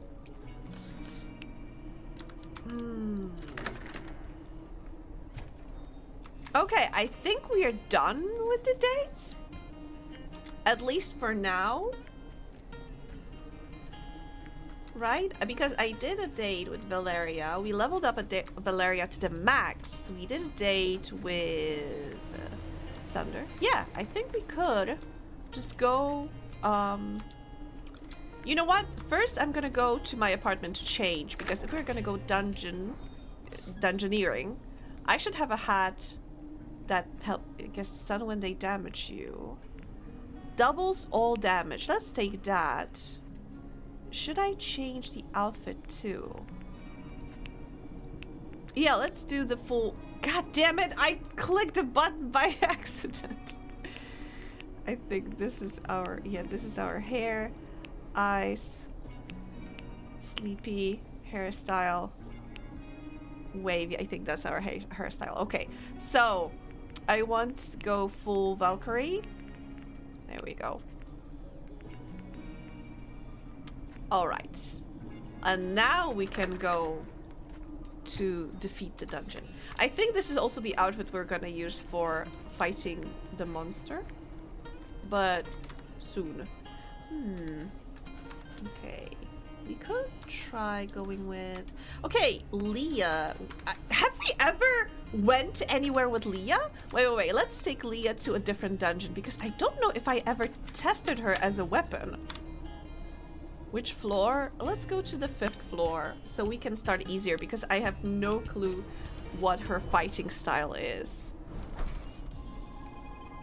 With fear of intimacy. All right, let's get that treasure. Okay. Okay, these are... The range is not huge.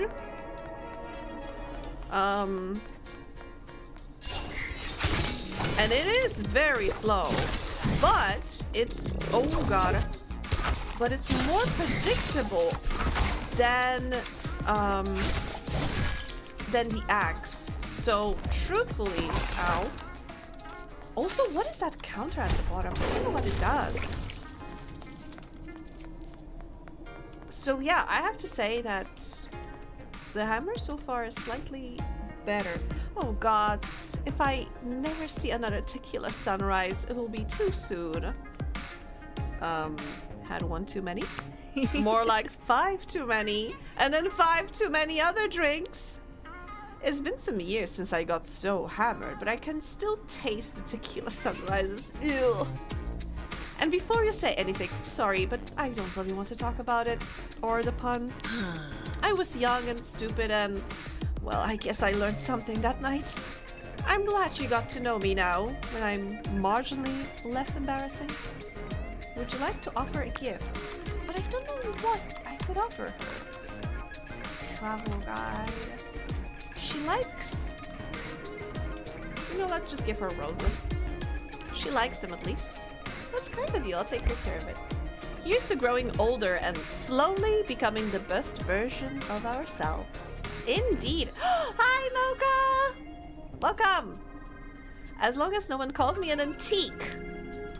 I mean... Antiques do have certain charm to them, so I'm not sure if I would I mind being called an antique? Ah! Okay, this is a bit slow. I am concerned. It does pack a punch.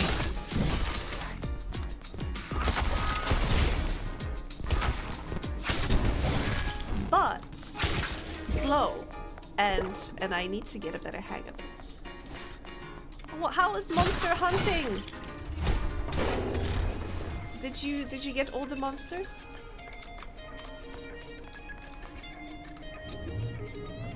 Okay, I could change the weapon to... Okay, let's take Jonah. Oh my god, Jonah, please. Let's survive this.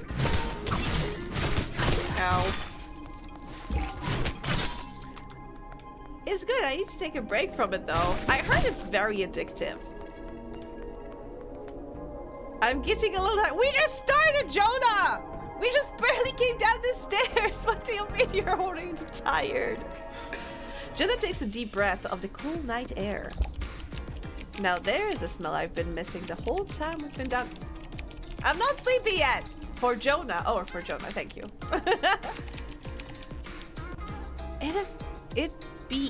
It would be even better if it was a proper forest though. Or the ocean, of course. What about you? Do you have a favorite smell that relaxes you? Same, fresh air. Do I have a favorite smell? To be honest, I think my favorite smell is fresh linens. Like when you switch the the covers of your like duvet and your pillows, and that first night when you go to sleep in it, it's just so good. So I think I'm gonna say flowers because usually, you know, the detergent, the cleaning products usually have like flowery smell. So let's say flowers. Huh? Oh really? I like that too, but sometimes people go a little too crazy with it and make it too strong. Maybe if I spend more time in a climate with more wildflowers, I would feel the same. He pauses thoughtfully, considering. I used to be more of a city boy, you know. I grew up in an apartment in downtown VB, Verona Beach. But then my mom sent me to an outdoorsy summer camp one year. For a week we did kayaking and hiking and horseback riding. I don't know how she afforded it. But from then on, I knew I should spend more time outside, you know, to be happy. He seems to think of something and becomes self-conscious. Just, don't buy me those manly scented candles, okay? It's gotta be the real thing. In fact, don't buy me anything, or let's just, drop some monsters. Would I like to offer a gift? A potted plant? Self-sustaining, enduring, and soft, and inspiration. Oh, he loved it! The flower was for him! Oh, it's so cute and trying so hard. I'll take good care of him. You let him lead you back into the dungeon. Nice! Okay, we are leveling up our relationship. We're gonna have the full harem soon. He loves it! So happy. I was thinking so long about who could like the flower because nobody seemed like the type to be, I don't know, a gardener or something.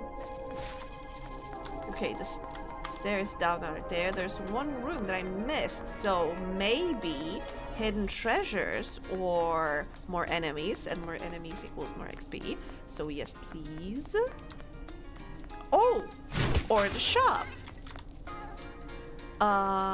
Access. Let's go. You climb down into the darkness. Let's go. Vasily, what's your name? Vitas, not Vasily. Okay, steel. Do I need steel? No. Do I need glue? Not necessarily. Darkness, holy energy. I could buy some holy energy. But it costs a lot of steel. So you know what? I am gonna buy some steel. Because I have plenty of money, so.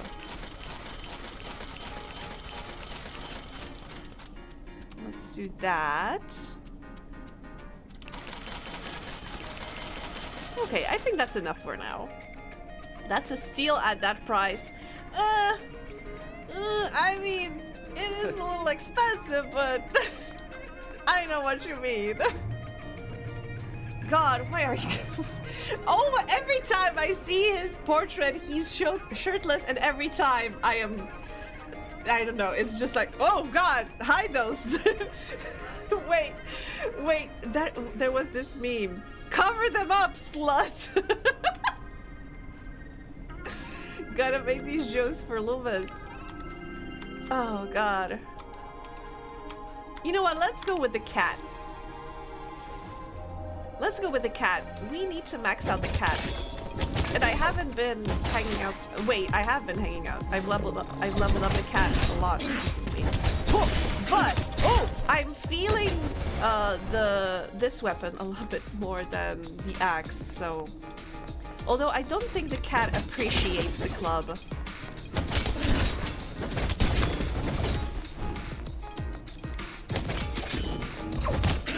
I don't know if it's a party animal.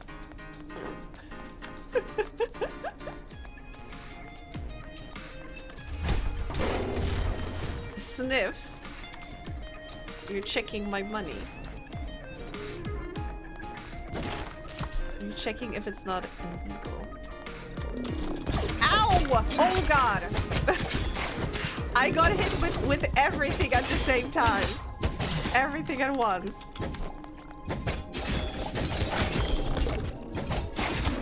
almost died. Okay, we're managing, we're managing. There we go. Oh, okay. I should also remind myself to use this special attack, but especially in the you know, difficult location like the previous one. Just drop a turret and don't worry about it. Like this. Here. Ta-da! Oh. I thought it would be slightly better.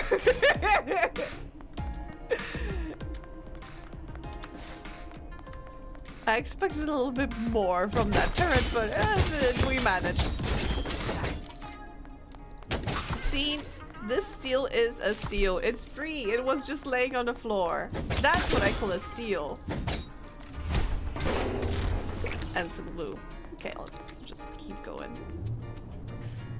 Okay, next level. Come on. Come on, pocket. Ow.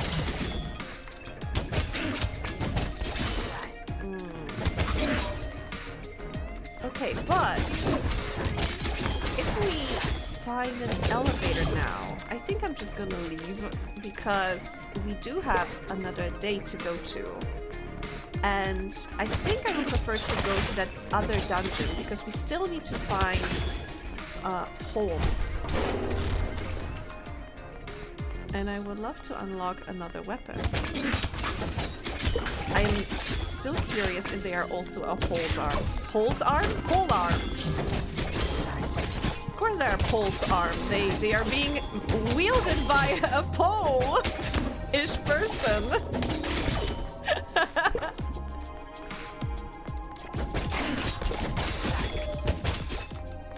I almost died there. Again, maybe I should have used the turret. Okay, Cat, do you play pool? Pocket hops up on a nearby pool table and bats at a ball frantically, excited as it rolls. Let's play. I think we already played once. I don't have anything to give to a cat, so let's just go.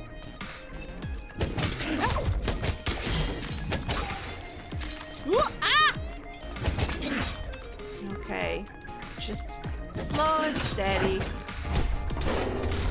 More glue. Don't sniff the glue, cat. Glue is not for sniffing.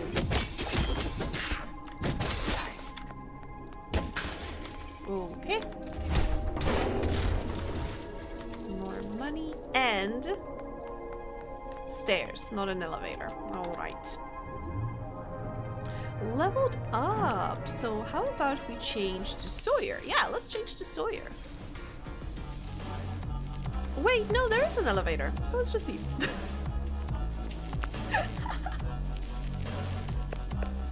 And I leveled up Sawyer by doing nothing.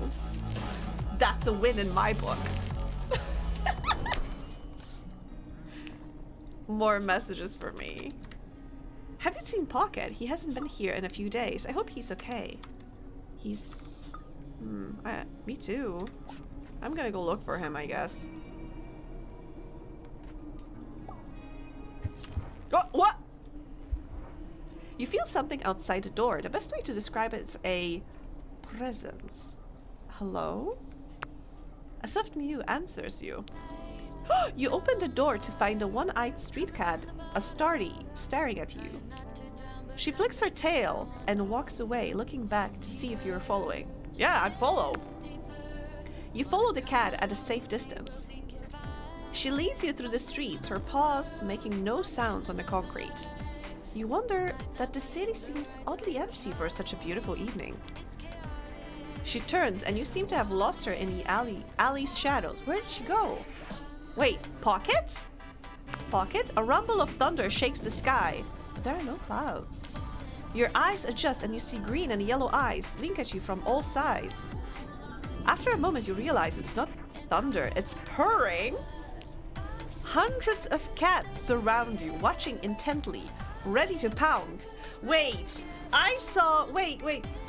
What was that Ghibli movie? The Cat Returns? I saw that movie. As if by one mind, they all rise and flow past you, and you are swept along with them. Yeah, that seems familiar. You find yourself back at the park, at a hole in the hedge you never noticed before. The cats flow into the hole in the hedge. You think you see Astarte's tail flick as she ducks inside too. Literally, cat returns, hey! Exactly! But also, when I see name Astartes, the only thing I can think about is Warhammer. There was this magnificent animation. I don't think you can watch it anymore. Or if you can, then illegally. But there was this guy who was a huge Warhammer 40k fan. And he made those amazing, very advanced animations like in Blender inside the Warhammer universe. And like one of his biggest projects was Astartes, and he would release like a few second scenes like I don't know, a few months with like a break of few months because he was continuously working on it. But suddenly he disappeared, and it turned out he was approached by, wait, is it Games Workshop, I think? The owners of the Warhammer 40k to work for them, and he started producing like in-house for them animations. Starties? No, Astartes! God damn it, Izzy. Anyway, let's continue with the cat returns. The park looks the same, yet somehow larger. Or have you grown smaller? What's happening? Nobody answers. It seems whatever lies ahead, you must do yourself. Without his or help, or it seems whatever lies ahead, you must do yourself without his help or protection. Does this sentence make sense? Because in my brain it does not. This is a very strange sentence. I don't understand it. Oh, you hesitate, noticing that your hands have become paws. The hole glows ominously. That's what she said. Okay, never mind. You step forward, enjoying the cool of the earth against the pads of your paws. Peace washes over you in this place, smelling of herbs and summer afternoons. I'm in heaven. In the way of dreams, Pocket and Starry look at you and you understand what's happened. I don't! You sense Pocket has been fighting for you, literally clawing to get you accepted here as a sister cat. Eventually, Astartes accepted you as a part of the extended feline family in a place beyond fighting. Oh! I am honorary cat. Before you know it, your fur is calmed by a comforting tongue. A rumbling purse shakes your ribcage. After you're hurt, next attack will do more damage. After you're hurt, get a speed boost. I want to do more damage. You look in his eyes and feel deep, abiding, familial love as he grooms you like a sister. Purr. You luxuriate in the gentle affection, like having your hair brushed. Pocket licks your forehead in affection. I have not expected this. I love every moment of this. Yes, I would love to be a cat. I want to be your cat sister. I appreciate this honor. Thank you. You sense Pocket is not his true name, but that you are beyond names here. He's grateful that you've believed in him and that he's giving you his deepest trust. You fall asleep in a long sunbeam, longer than a lifetime of afternoons. You wake up warm and refreshed, but with a heavy weight on your chest. After moments of this disorientation, you inspect your paws. Hands. They're hands again. I am indeed a cat girl! You want to go to the cat dimension. I want to live there. You fully awake. You see Pocket is asleep on top of you, nuzzled in your neck. Eventually, Pocket gets up and stretches, watching you curiously. Am I your werecat now? Wait, I love. Oh, I can say I love you to a cat. Pocket pauses, then begins washing his paw. Maybe he's hiding a smile. He looks comfortable in your apartment. It occurs to you that you've never seen him quite so at ease. After a moment, Pocket jumps with the cherub and slips through your open window. You watch him pick his way along the rooftops. He looks back at you, tail curd. Meow! I slowly blink because that's how you say you trust them. Pocket hesitates only a moment, blinking slowly before he slinks away into a cityscape. I know this. When I've studied the cat language. Cats are never at ease. Exactly, that was strange. Wait, why is my shelf locked? Interesting. You have reached maximum love rank with Pocket the brass knuckles. Now it's open. Hey, is everything okay? Pocket was gone all night. Yeah, he was with me. Oh. Good. Phew. I was afraid there's going to be some jealousy. Cats are more like roommates than pets, you know? Roommates with fuzzy tummies. You gotta give them freedom. Oh well, I'm glad he has you for a friend. Aw, me too. Thank you, Tank. Sawyer. Oh dang, oh dang! I already owe you 1 or 2 or 3, but I have to ask. I'm in trouble with my professor, with my prof. Can you come back me up at the college? I'm not good at standing up for myself. You are such a baby! I'll be there. I'll be your bigger sister. Building H, room 5. Oh my god. If Cat is purveyor for the fuzzy tummy, the tummy will not be safe. Better get used to it, bucko. Yes, it's a trap. It's a like trap filled with razors. Oh god, I'm still getting messages. I'm gonna get back to you guys in a moment, but I need to go to the college. Yes.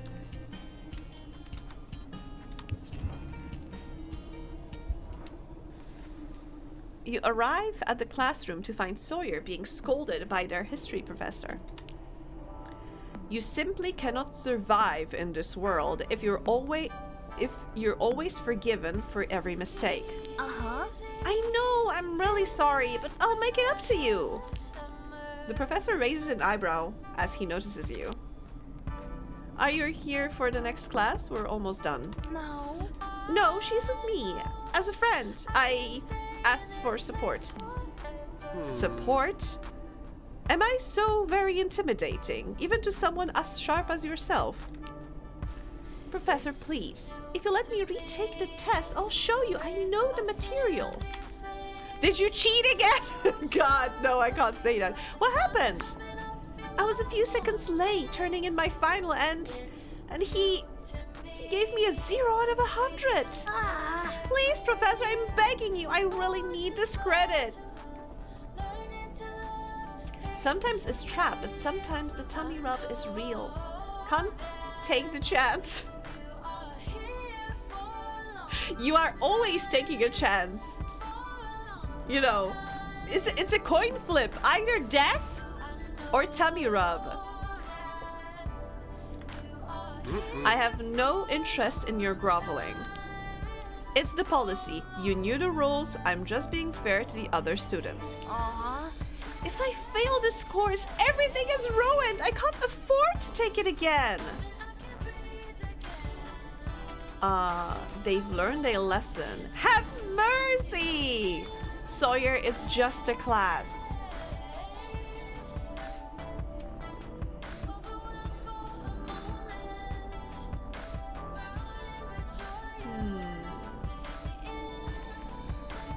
Come on, Professor, they've learned the lesson. Have they, though? Or have they learned they just need to cry a little bit to get their way? The professor looks at Sawyer thoughtfully. I mean, I'm gonna let Sawyer answer. Isn't Sawyer kind of just a teen? No, actually, they are 20. I would feel awkward trying to romance them. Sawyer takes a deep breath. I understand that you have to punish me. I know my choices have consequences. But I worked really hard for the rest of the semester. Please, take that into consideration. Oh, very well. I only docked 20% of your grade. Now, off with you both. Sawyer murmurs a quick thank you and they leave the classroom in a hurry. You can't fight all their battles with them, you know. Some things they have to face on their own. I know! That's why I didn't start groveling alongside them. You follow Sawyer out and you walk in silence together for a few minutes. You find yourselves by the beach. Sawyer looks out over the ocean thoughtfully. This guy's an ass, the professor. I almost totally tanked my semester there, just by not paying attention for a few minutes. It's scary how quickly things can change. Like when you cook something at a heat that's too high. Thanks for trying to help. Your support means a lot. Trying to help? I mean, I feel like we did help. Bad vibes from the professor?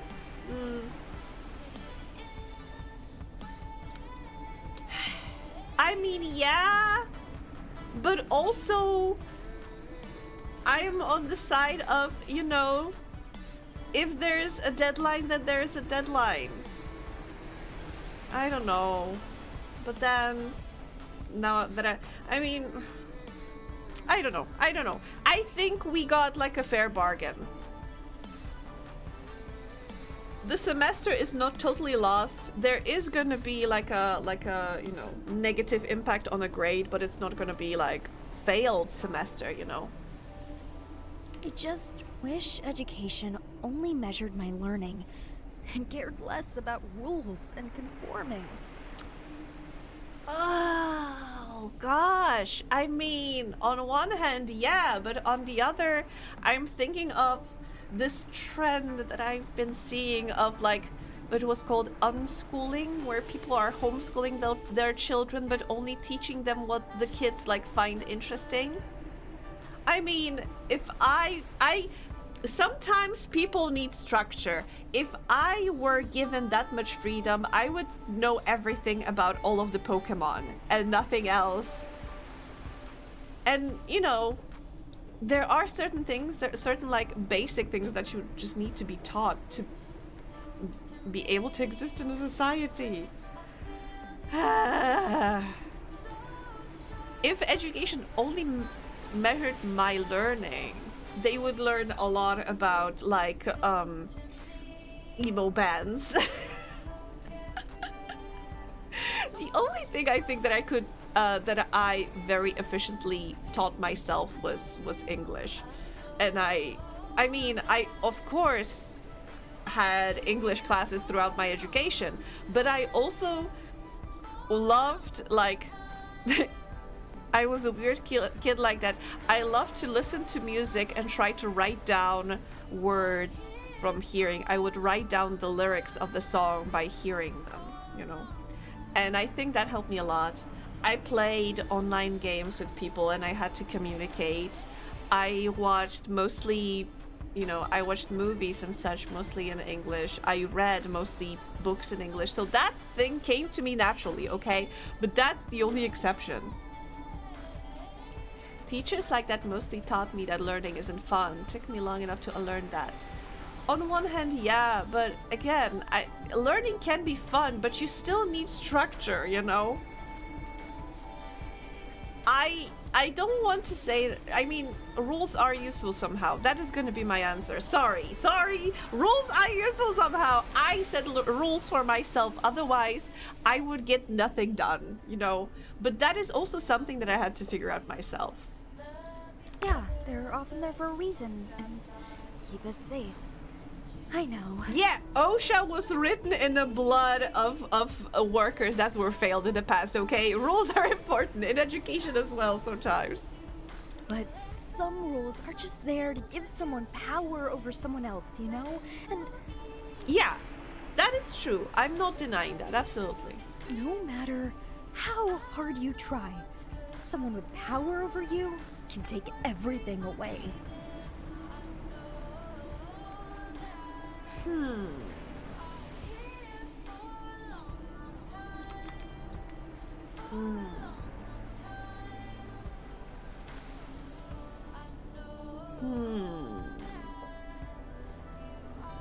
I mean, on one hand, I want to say you can't think that way. On the other, I want to say not everything, but then again, I'm not sure what my character means by that. I do agree that not everything. But then again, oh god, this is so different in the context of European education. I mean, in Poland, if for example I had problems, to be honest, I remember when I was in high school, we had a problematic teacher that she was a very old school lady. And the problem was, when I was in high school, there were some certain like changes in the system being made, and she just couldn't explain those changes to us. And even though I was in a class full of people who were very gifted in that subject, because it was one of our main subjects, most of our class kept getting like, wait, what's the grading system that you would get? Like, wait, what's the second to lowest grade? Anyway, not the failing grade, not like F, but one above it. Like 90% of the class continuously got almost the worst grade at the written assignments. And to be honest, nobody of the other teachers and parents of the kids thought that we are just, a bunch of idiots suddenly. That was our main topic, our main subject that we were supposed to be focusing on, but suddenly we are idiots in this subject. No. That teacher just didn't know how to explain the concept to us. She didn't know how to explain what was expected of us, and that's why we continuously failed, to be honest. And this is something that I always find funny, because I managed to pass that class only because every time I was supposed to give there's written assignments or there's like where a teacher asks you to the board and you are supposed to answer questions or like explain certain topics, like almost like a presentation, but you need to do it on the fly. We had things like that every other week with like she would call somebody to her desk so she could ask questions and such. I always had like highest grade when I was being called to her desk, so because I love yapping and I can talk about almost any topic, and I can, and I was continuously getting the best grades at that. But then written assignments, I was just like the rest of the class. I was mostly failing. But that wasn't the situation that we, and what was done with that? It was brought to the principal, and he had a talk with the teacher because everybody flagged it as an issue, and the teacher was giving us she was instructed to give us additional explanation. She was ordered to have additional lessons with us so she can explain it better. We got a little better, but not much. But honestly, there was even a talk of us moving us to a different teacher if she couldn't fulfill her obligation to us. Or some of us could move to a different school and it wouldn't be a problem. But yeah, I don't know how the similar situation would be in the United States, so I don't know how to.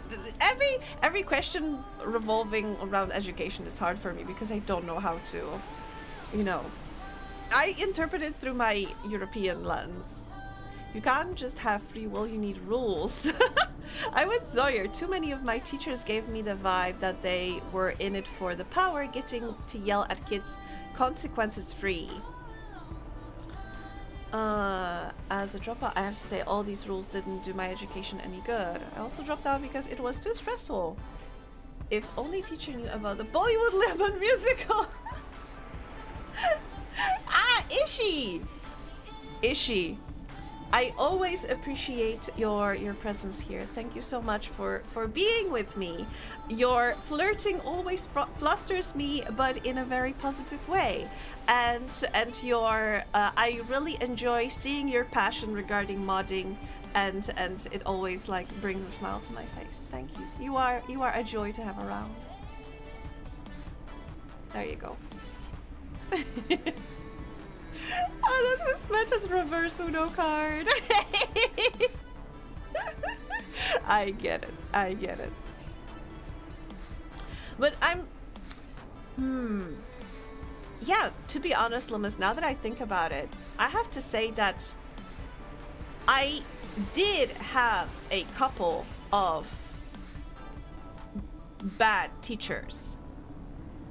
I would say majority of the teachers I encountered during my education were okay, but I also did have a couple that were very passionate about their job, and they were very positive in their interactions with kids. Like, for example, my English teacher in high school. You know, we were high school kids. We were on the edge of adulthood, I would say. She was so kind to us. She was calling us her kids. Every time we had like a written test during the lesson hours, she would bring us those little sweets with vitamin C, and she would give us those sweets before we started writing the test, so we can think better. If we managed to get ahead of our material, she would use one of the lessons so we could watch Moomins. And basically, she prepared us so well to like our high school exams that all of us did stellar on them. She was really an amazing teacher. To be honest, most of my English teachers, like two of my three English teachers during my education were amazing people that really made learning English a joy.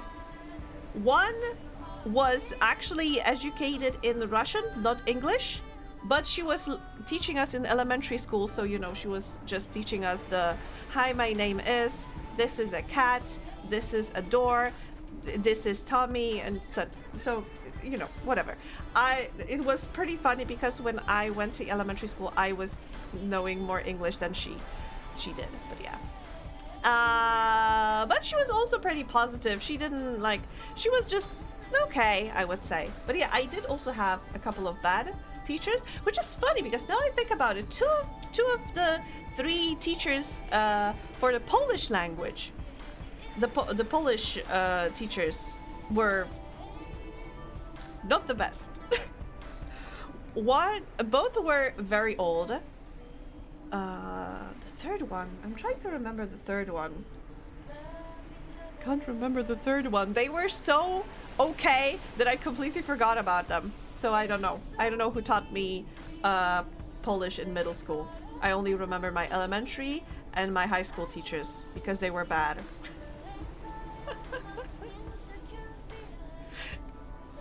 But yeah, I had a mix of both worlds. We had a substitute teacher who was a ballet dancer, but students always dropped the pencil to check her. Oh, that was cringe. Yeah, it was cringe, but I guess that sort of thing always happened. I mean, kids, am I right? But,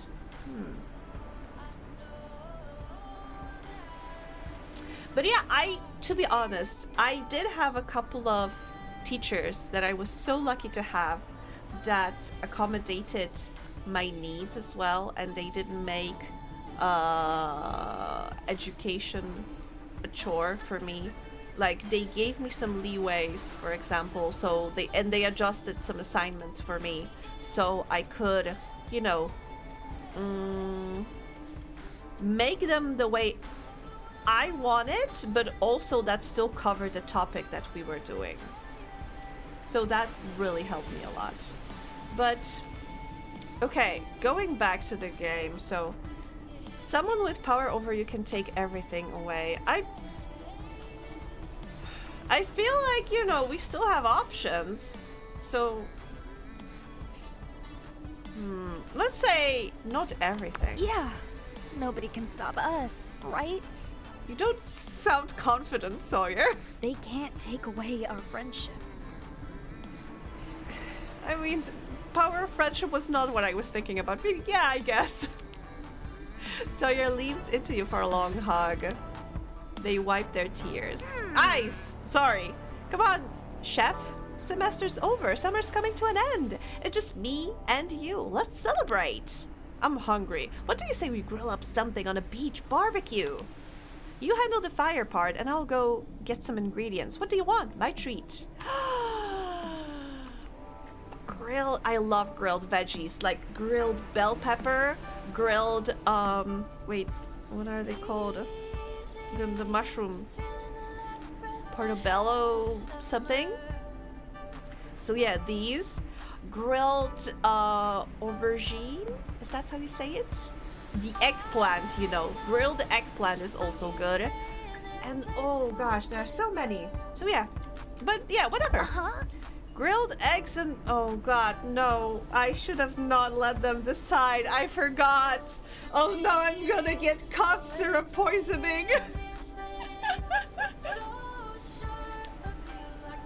You spend the evening grilling and chatting, watching the sunset. You know, Angie, I wouldn't have survived this semester without you. Financially, academically, or nutritionally. Grilled sassy shrooms, sponge in a dungeon. Sponge in a dungeon. I should have called the stream that. I don't know what you're planning on after the summer, but even if you leave Verona Beach, I'll always admire you and try to learn from you. Oh gosh. Throw also stuns enemies so they cannot attack. Yes! I learned so much from you this summer. I'm a stronger, more resilient person now because of you. But I've been wanting to ask, why do I oil the pan for potatoes but not bacon? Because bacon already has the fat. You don't need to oil the bacon. It will, the fat will melt? I think that's the word, from the bacon, while the potatoes have moisture that basically will maybe not burn, but it will. Okay. So why do we oil the pan? The oil is like a conduit between the pan and the thing that we are frying. So basically, if we want even frying experience, we need a little thicker amount of fat, oil, whatever. So and very important thing, I mean, it of course depends on what you're doing, but very important thing, like 90% of the time when you are frying something, you need to heat up the pan before you put the thing on the oil. Sometimes if you do meat on like a steel pan, for example, you don't have to oil it, but you still need to get it piping hot, because then when you put down the meat, it needs to like, you know, brown a little bit at the bottom, and then you can easily like pick it up, because if you put it down and you try to move it right away, it had not like thickened yet. It had not browned yet. It does not have that crunchy layer, I would say. So it's gonna stick, and you're gonna like break it apart. And yeah, so remember, heat up your pan, use oil for not fat things. Sometimes you also need to use oil for fat things, but that depends on, you know, just follow the recipe. But the thing is, the oil, the fat, is a conduit for temperature. So if you want even frying, you need to use oil, basically. There's a Gordon Ramsay meme on YouTube that is like a loop when he repeats, add a bit of oil, and the meme is supposed to be that he says it so often it uses, it loses all the meaning. Cracks me up every time. Yes, but also so true. Because, oh god, truthfully, the fat is not only like the conduit for the temperature when you are frying thing, but also it's such a how do you say it? Conduit for flavor. It usually fat picks up all the flavoring, all the spices that you're putting into the dish. Usually that is the most flavorful part, because the fat is great. Again, conduit. Conduit is such a good word. I hope that helped. You spend the rest of the night discussing cooking techniques. Yeah, that would be me. That would be me, absolutely. Because I went to the gym yesterday, and again, I was sitting there with my coach, and I'm doing one of the exercises, and she's turning to me and she's asking, "So, what are you cooking up this week?" Bye. Eventually you head home. I sympathize with Sawyer because nobody ever taught me this stuff. It is a travesty, to be honest, that I have so many friends who also had no clue how to cook. And, you know, and it's not your fault, absolutely, that's not what I'm saying. It's a travesty on your part that you are losing out on so many on so much knowledge, basic knowledge that is necessary. But to be honest, that I think last stream I mentioned to you that I got this cookbook from grandma that is like from the 60s, that I got this book repair shop, and they fixed it up for me really nicely. I'm so happy with it. But also a big chunk of this book is not recipes, but explaining cooking to you, like from the very basics. Like even the basic as what do these tools do, what they are for, what are the basic tools you need in your kitchen, the base essentials, like how should the kitchen be laid out for like the best experience, how to prepare for work in the kitchen, like how to prepare for cooking, like the basic things you need to do while cooking, like why are you doing certain things, because this book was written by like professors, like dietitians and such. It's an amazing book, and I'm so happy to have it now. But you know, it is also something like, my knowledge is mostly from my mom, and from my curiosity, and you know, watching so many cooking shows, cooking recipes where they explain why they are doing certain things. But also, you know, I like experimenting in the kitchen. I think you just need to be willing to experiment, not be too scared of what will turn out, because you know, if now it turned out like this, then maybe next time you make it will gonna be better. Lesson learned and stuff. It's all things I found out as an adult. Yeah. I remember, like, one thing I can say, I remember like when I started living with roommates at first. For example, I could not eat fish. I hated fish. Because, to be honest, at my home, my mom made fish only as in, you know, just coated in batter and fried. Like fish and chips. And that was the only fish we would ever get. And it was so boring, and I didn't like it. It was always soggy and it would fall apart. It was overcooked and just not nice. And I hated fish. And every time my roommate would cook and she would prepare something with fish and ask me if I wanted to try it, I would be like, nah, bleh. Ew, I don't like fish. But one day she convinced me. She did like a pasta with a little bit of salmon. I think it was like spinach or something. And it had like a cream sauce, whatever. And I tried it and I was like, fish can be good actually. And now I love like fish. She other friend even convinced me to like try sushi some years ago. And then I went crazy about sushi and I was like, oh! But yeah, also I didn't like veggies. but I started eating veggies and I love eating veggies now. I have some that I just prepare for my enjoyment and it's amazing. But I think the biggest thing is that you need to unlearn a lot of stuff that you brought from home and just need to start experimenting and figure out what you like. Like, for example, I love adding peanut butter to almost everything. I mostly taught myself how to cook by learning the very basics from my mom. I'm also very picky and a germaphobe, so tend to double clean things. I feel the same way about salmon. Like, if I'm not in the mood, please hold the salmon. Oh. But yeah, it's unfortunate. I mean,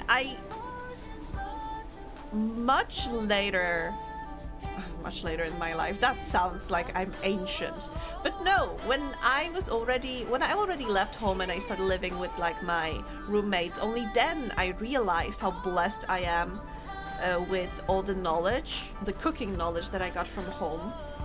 But you know, but then again, I had to learn that stuff because because my mom working as a cook in the hotel's kitchen and I spent time with her, I just, you know, it was always like, oh, Angie, help me with this, help me with that, and you know, I'm asking you to do this because blah blah blah blah blah, and we need to do this because blah blah blah blah blah, and you know, by just helping her work, I was naturally just picking stuff up.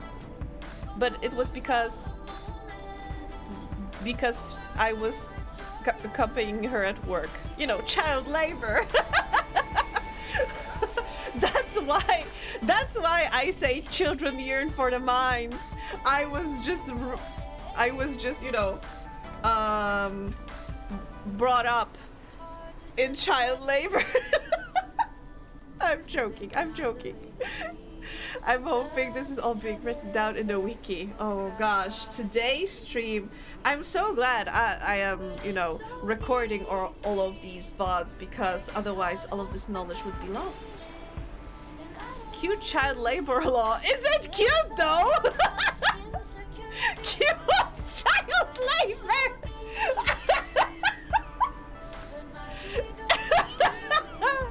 Oh my god. Cute child labor.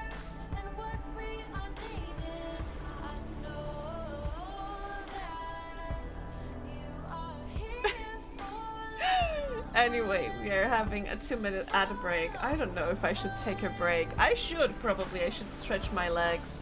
So I am gonna quickly go stretch my legs and I'll be right back and we'll continue dating. We'll see who else wants to date. I mean, which weapon, okay? I'll be right back.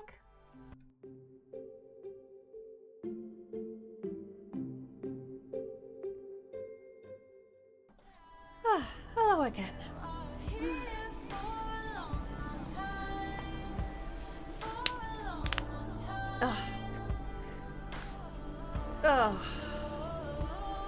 Thank you, Lewis. We do have a Spanish wiki? Sorry, we call it wiki in Polish. Wiki. You have reached maximum love rank with Sawyer the Glaive.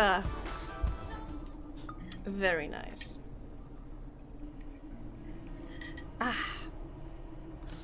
What's up, Sawyer? Hope you're having a good day, chef.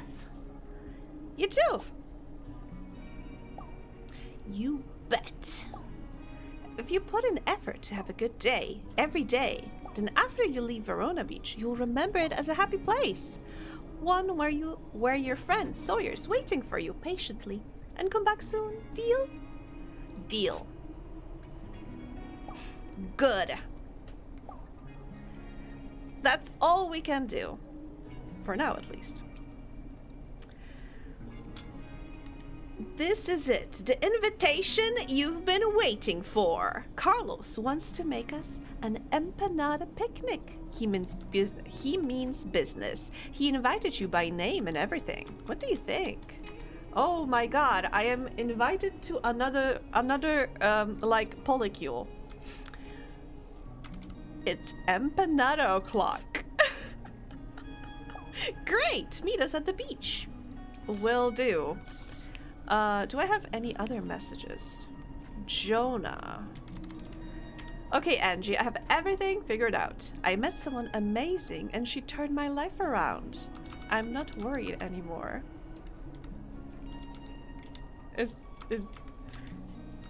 I'm happy for you, I guess? Is this goodbye? You fell in love? I mean, I'm happy for you, I guess?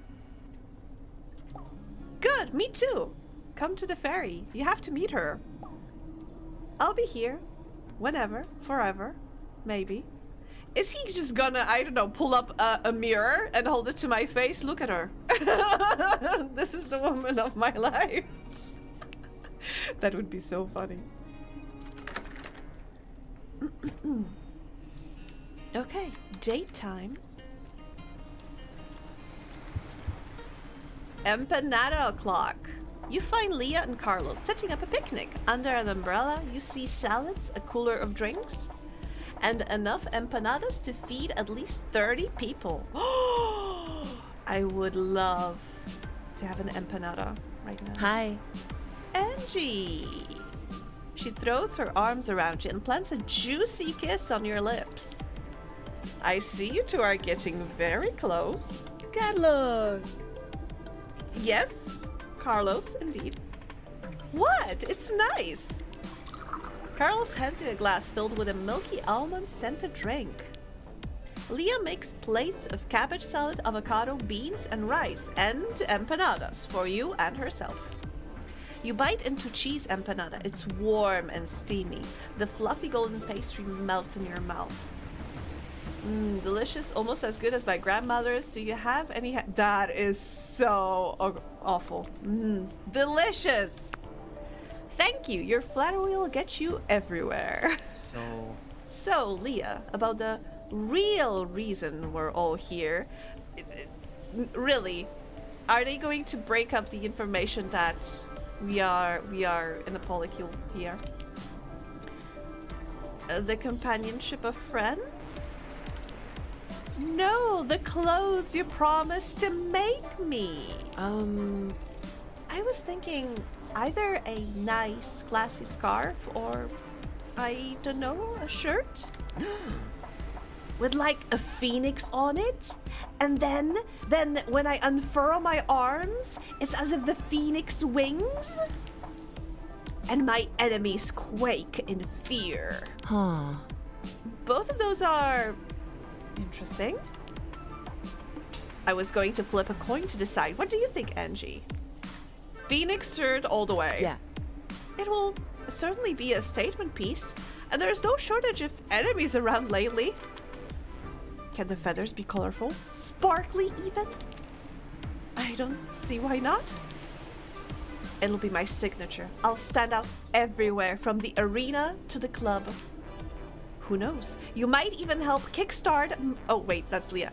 Who knows? You may even help kickstart my new career. Wait, what? Are you thinking of leaving skating? What about your students? So yeah, Leah, about the real reason we're here. Your drinking is out of control and it's affecting your friends. Oh god, yeah, she told us about a problem with drinking that day we were at the dungeon. Anyway, what about your students? Leah goes quiet and suddenly changes shape into a hammer. She swears to herself quietly. This is so awkward. Like when you get embarrassed, you turn into a giant weapon. Oops. I meant to do that. I mean, look, I'm just thinking, okay? and it's my decision. I have to make it with my whole heart. I just want to be happy. I'm sorry, Leah. You know I love you and I'll support you no matter what. In my new Phoenix shirt! Leah exhales slowly, gathering her self-control. But darling, is everything okay on the ice? Yeah. Yeah, things are good, even? Maybe. Regionals are coming up, Sophia's doing better, but I still worry. How's the mom? I recommended her to lead the parents' committee.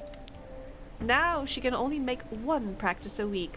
The rest of the time, she's too busy. Carlos laughs. Things are a lot quieter. It's been good for Sophia's jumps. You should be proud. Whatever you decide, you've already made a huge difference. Thanks, that means a lot. I hate the students. I'm quitting because of them. Oh gosh. I mean, if that would be the case, then I think that would be a valid decision. Dungeon mention! Oh my god. We mentioned a dungeon in a dungeon dating simulator. The sun begins to set. Satisfied by good empanadas and great company, you contemplate its glow. You notice Leah raising an eyebrow at Carlos. Carlos finally picks up on it and yaws dramatically. Well, I think I would better pack it in. Early practice tomorrow. He packs up in record time and leaves in a flurry of air kisses. Leah turns to you sheepishly. Sorry. Sorry, I know that wasn't super subtle. I can be too blunt, but I've been wanting to talk to you. Would you like to offer a gift? What can I offer her? Gloves, I think. She likes them. She does not love them, but she likes them. Foxanne, hi! I'm doing great. As you can see, I'm just dating a very hot weapon.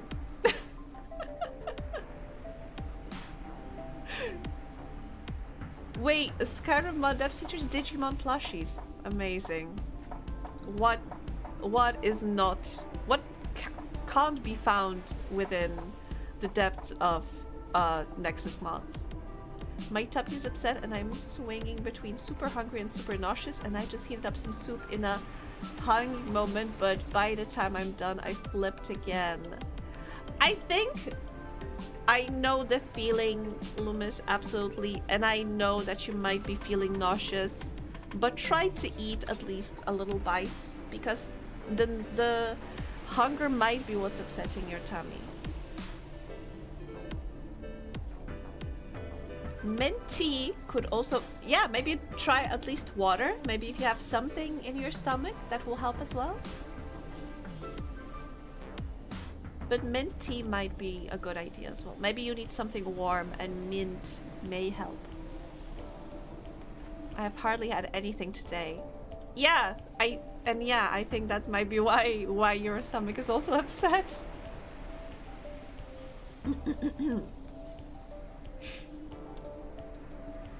Anyway, I gave a gift. I feel like I'm not always the fastest to notice my own feelings. It's been a whirlwind since I met you. And I've been dealing with all this career stuff and the injury. And I need to drink water.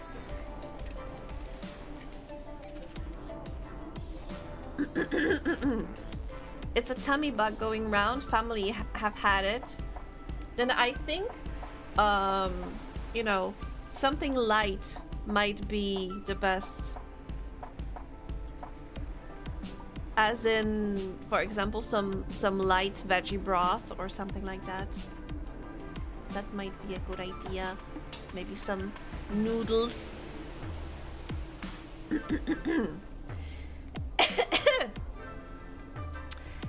We've been getting pretty close. It's all been going a little fast. Excuse me. You were the one on our previous date who said, so are we going to your place? Like, yes, we've been going a little bit fast, but I feel like I'm not the only person who's been... I mean, I feel like I'm not the person who's been setting up the pace, you know? Let's make out. we've been going a little fast. I think we should have sex now on the mission. God. I mean, I wish I had a chance with Leah, but now she has both Spanji and Carlos. I don't have a shot. I mean, Carlos seems to be open to inviting additional people here, so... And I'm not sure about Leah, but yeah. I'm sure we could find some place. Let's make out and or commit crimes. That was actually my relationship with Valeria. So, yeah. We did make out and or commit crimes in that one. But, what are you trying to say? I guess I'm trying to say that I've really been enjoying this. There's been a lot going on. I'm obviously not as over my injury as I thought I was. And I've been trying to sort out my whole life and future. But you've been there for me the whole time. I want you to know that I see you and I care. Aww. That was very nice. Finisher are faster to execute. Yes, that is actually very great. I don't know. It's like when I'm with you, you make it all of that go away for a while. But even when you're not there, you make me feel more hopeful. Like I can do anything. Like I want to impress you. So thanks. Oh my gosh. I'm getting lightheaded. Let's try the soup. Yes, Loomis, please. Let's try the soup. Cool. Now we make out. Oh my god. We are stronger together. Yeah. I agree. That's a great way of putting it. Oh my gosh. I love this. I love this face that she's making right now. It's so cute. The setting sun casts a beautiful crimson light across the sky over the ocean. She leans into you, and you share a warm, long-shadowed kiss.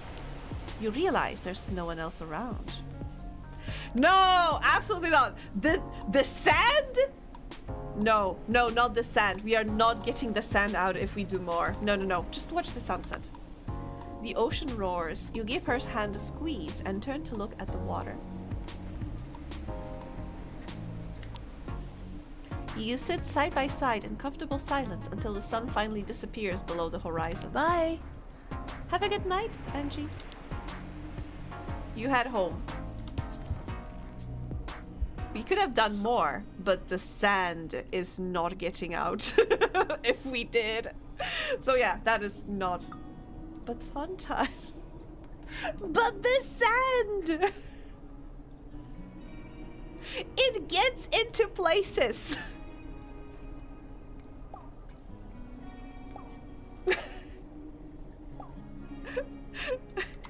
We can have so many fun times later, you know? Maybe not on the beach. I prefer a bed, a couch, blanket, mocha.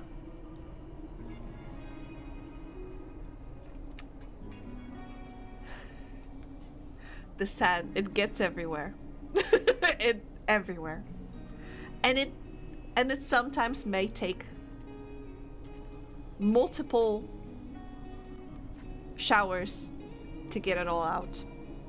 And then you think you got it all out and take another shower and you find some more.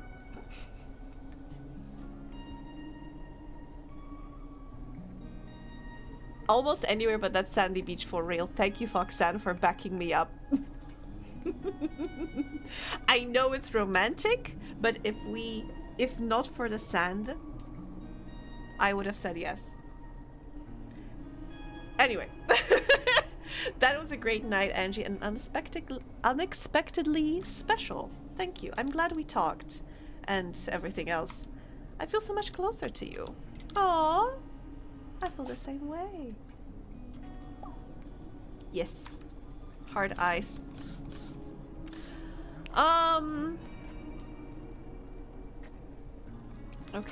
Okay. The idea is romantic for sure. The logistics are another thing. Yeah. This is unfortunately heartbreaking that sometimes, you know, romantic ideas, once you try to execute them, suddenly become less romantic when there's like fumbling and yeah. I'm not gonna go into details, okay? But yeah, believe me, sometimes ideas better stay that, just ideas. Anyway, didn't we have another date to go to? Yes, Jonah.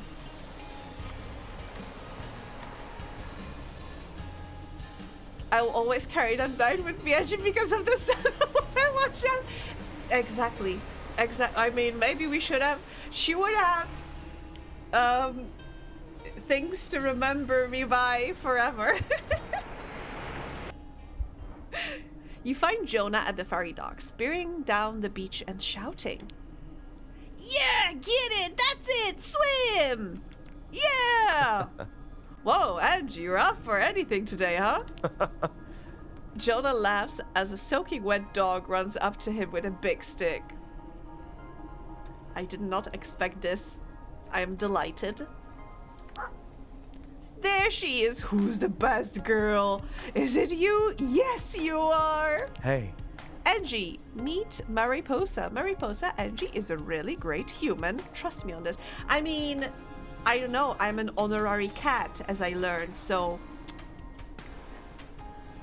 this might be a risky relationship. Is the dog also a weapon? We had a cat as a weapon. I'm not sure about the dog. Maybe. The dog smiles at you. Is she seizing you up? No, that's probably just your imagination. Can I play? Mariposa gives a short, approving bark. Yeah. Yeah, let's just move further down the beach to keep talking somewhere less crowded. You walk together along the ocean, Mariposa running ahead with her tongue flopping. Jonah passes you the stick and you throw it as far as you can into the water. Mariposa races after it. I've started coming here every day. She's always here, ready to play and enjoy the day. No complaints, no identity crisis, no anxiety, just the joy of being alive. Did Jessie's wedding happen yet? Not yet. Not yet. Jessie messaged me about something at Eric's shop, and he asked me if I want to check out what's happening there, and I was worried, so I haven't responded to that yet. Out of fear that there's gonna be an encounter, you know. God, cover them up! Please! Mariposa helps me without even thinking, just by being herself. That's peak performance. Dogs are better than people, Jesus. A true role model.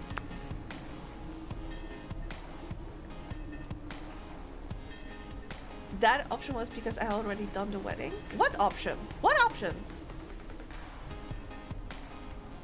What option? Jonah nods thoughtfully, gazing out over the ocean. And I mean, I know Mariposa isn't some kind of dog saint because she plays fetch. Mariposa reappears, soaking wet with the stick, ready for another throw. Jonah takes the driftwood and hurls it again. She bounds after it. I don't know how to put it into words properly, I guess. Let me try again. She plays fetch selfishly, for her own pleasure. But that's the beauty of it, you know? So I'm a weapon, and sometimes that part of me is selfish or even hurtful if I'm not careful. That's okay. I'm okay if I can find joy in it somehow. Maybe even my weapon form has value. Besides, would you even hang out with me if I weren't all, you know, choppy? Never mind, don't answer that. It doesn't matter. I didn't mean to interrogate you. Just by being here, you give me strength. Maybe I can say it more clearly next time. I hope so. He blushes slightly and looks away, his old shyness returning. There was a different dialogue option I had in this date that you didn't get. Interesting. Very interesting. I think I played this game wrong. Because I ignored Eric. Now I regret it a bit. Let me just hold his hand. Sometimes, you know, You don't need words. As your hand touches his, Jonah looks into your eyes, searching, hoping.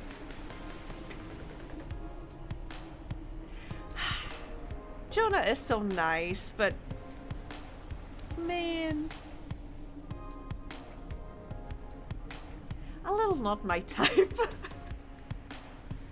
I would have ignored Eric harder than you did, so it's okay.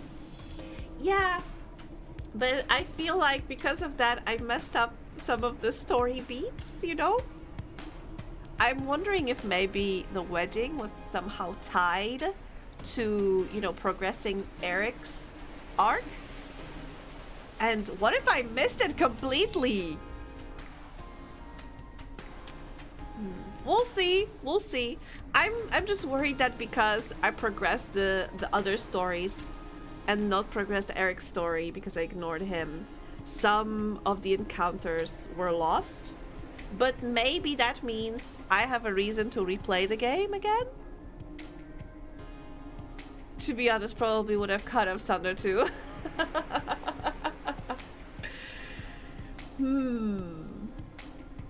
If not for the fact that Sunder is a pretty decent weapon in the dungeon, he is just... yeah, I mean, for me, Sunder is just a bit annoying. But weirdly harmless. You know, he does not go around calling me a slut. Meanwhile, Eric did. Me and Leah in our faces. Oh god. Okay, I mean, but I'm gonna... let's kiss. On impulse, he lifts you into a bear hug of a kiss, your feet lifting off the ground. All is warm and soft and good, except that after a few minutes you realize it's hard to breathe. He chuckles and sets you down again. You try to remember how to stand. Oh gosh. Can I make you dinner? At your place, maybe? Are you busy tonight? I'm hungry for you. Give me that D. Sorry. No. Please do. Let's go. With a farewell head scratch for Mariposa, you both wander towards town in companionable quiet. Wait, so we are leaving her at the beach? Is this someone else's dog? Or is she a stray? Like, I thought it's your dog. I'm so confused. At the grocer, Jonah blushes when you meet his eyes, making the produce aisle oddly intimate. Are we making out in like dairy section? As the apartment door closes behind him, you can feel your blood pumping in your ears. Oh, hi. Do you... I mean, you look... I wonder... Let's take him to bed. No, let's cook. We were supposed to have...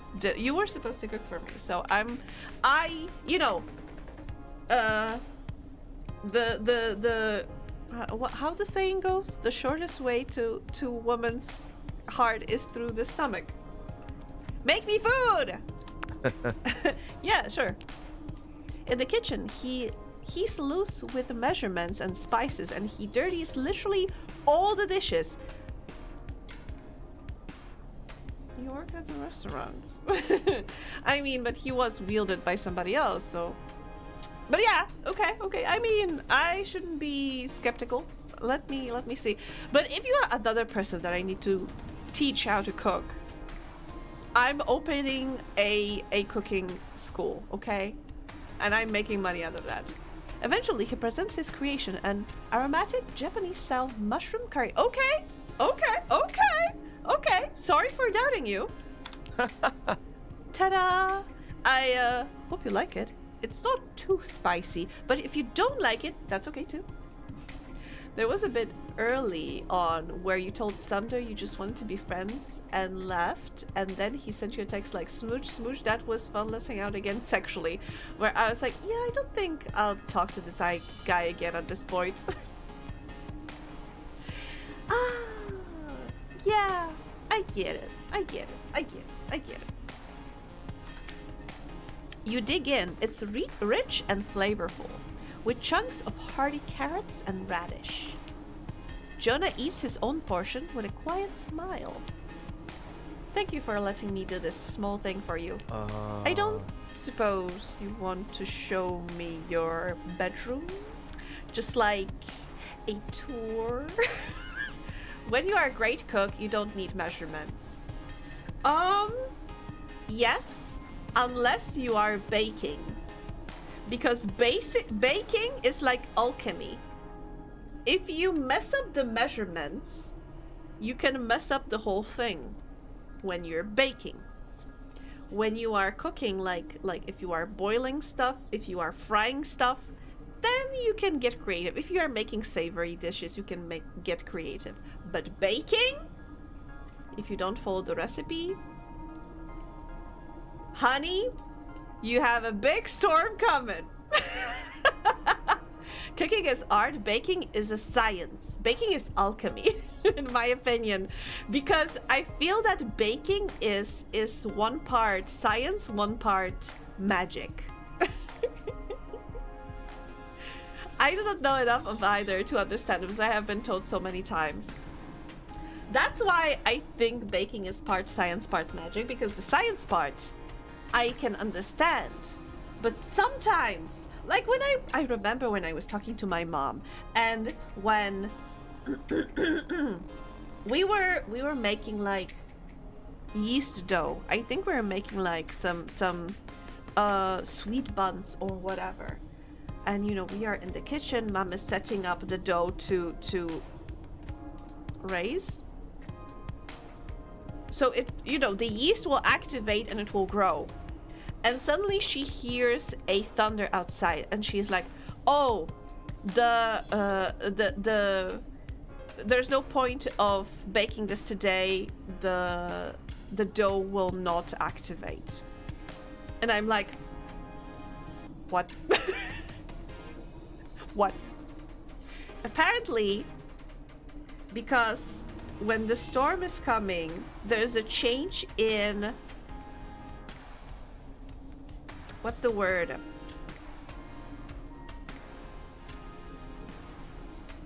What is the word that I'm looking for?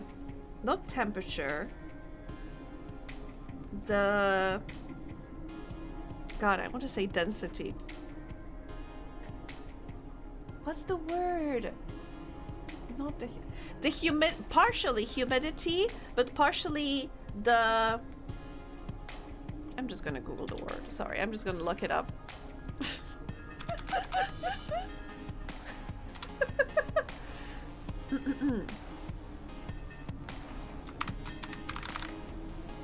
Fucking pressure. Air pressure changes. Air density. Thank you, Panda. Basic air pressure. Yes, thank you, Lummis. Pressure is basically almost like air density, okay? That's what I meant. Thank you. So yeah, she told me that there's something about change in air pressure when the storm is coming that can negatively impact raising the dough? Question mark? Also, Panda is our local specialist, so I think she can weigh in. Barometry. Oh gosh, Panda, we've been talking so much about food today. I had a huge monologue about why you need to fry with oil and why you need to heat up the pan before frying anything. Cooking is an art, baking is a science. I don't know enough to understand it is, but I've been told so many times. Alchemy started in the kitchen. Yes! Exactly. Anyway, so Jonah innocently is asking me about the tour of my bedroom. Where's my game? There it is. You can feel your cheeks warm. Distantly. Some part of your mind wonders if you have a fever.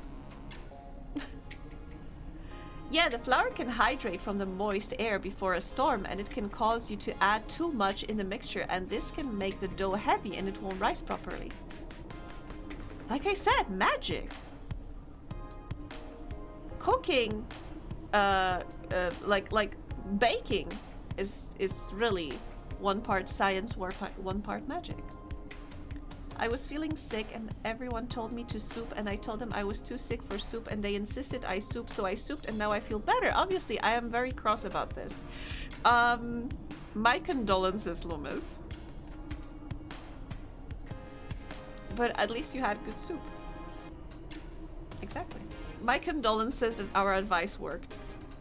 But this is exactly the same as when, you know, you are feeling like shit and you've been feeling like shit and somebody tells you like, maybe you should go out more. Or like, have you tried exercising? Or like, I think you need to hydrate more. And you know, and you want to be like, this can't be that easy. Like, this advice is shit.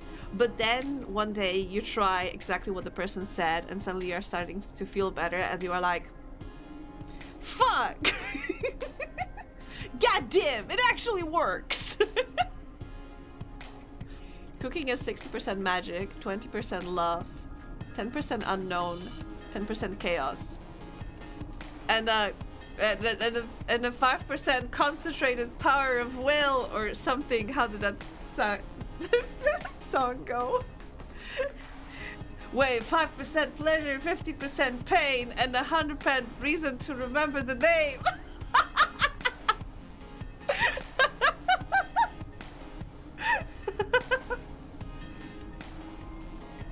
Oh gosh, I can barely remember that song. Falls under unknown. Understandable. The worst part about mental health walks is that they work, so I have to keep... Yeah, the stupid mental health walks for my stupid mental health.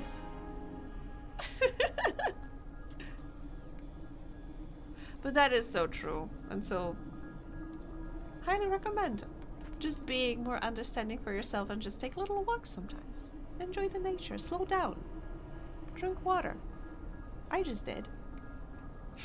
Panda banned for lynx. I don't want to do it, but the law is... No!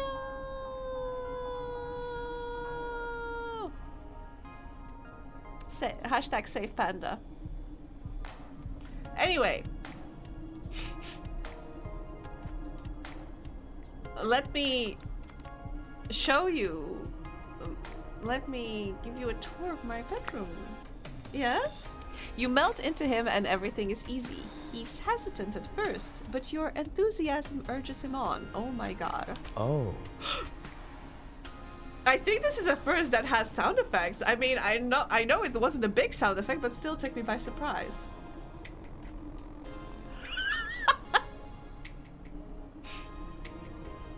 I will sign the petition to stop me from banning Panda. Thank you, Loomis. I appreciate your support of resisting you banning Panda.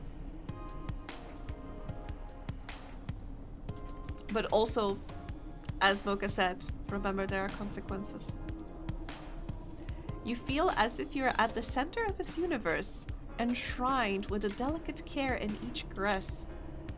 A while later, he slips out from under your limbs. Let's hang out again. You call that a hangout? You have my number. This was really special for me. I'm not good with words, but yeah, never mind. Just see you soon, I hope. See ya. Jonah gives you a big crushing hug and lets himself out. You fall asleep almost as soon as your head finds the pillow. Why is he asking me if I had food poisoning? You were working at the restaurant. Of course not. Good, good. Chances are low, but you never know. And after seeing all the restrictions at the restaurant kitchen, I couldn't help worrying a little. Anyway, here's to your health. Wait, are you saying that my kitchen does not fall under, you know, restrictions in a restaurant kitchen? Are you calling my kitchen dirty? Are you calling my kitchen nasty? Here's to your health. See you around, I hope.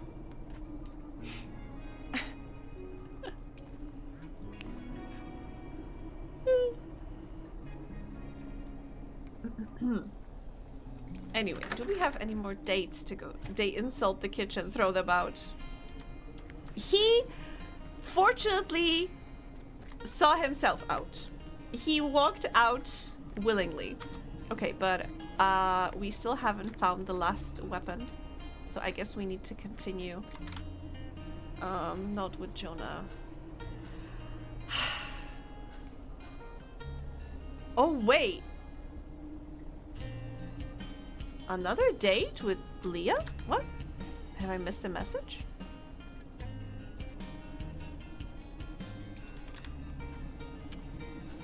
Let's take 7, I guess. Which floor? Let's go to the lowest one.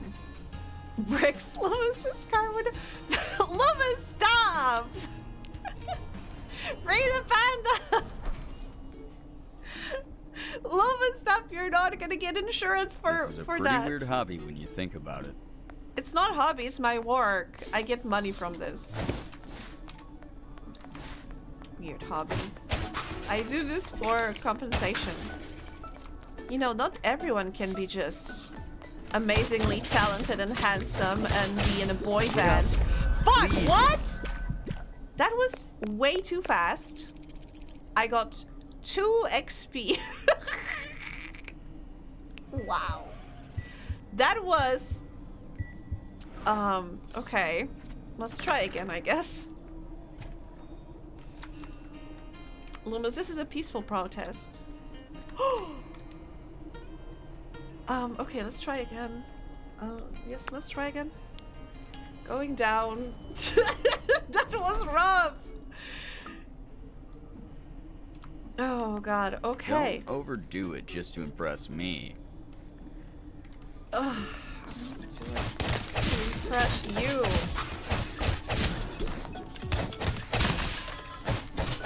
Okay, I just needed to get the feel of the weapon again, you know. Switching weapons really can be a little frustrating sometimes because everyone has like a different tempo, has a different moveset, movements, and like, you know, sometimes switching from one to the other really takes a few seconds, you know. Got caught up in the moment.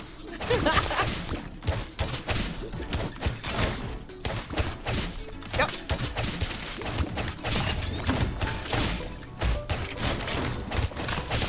Okay, okay, so far so good. Don't jinx it though. Ah! There we go. Oh, okay, much better now.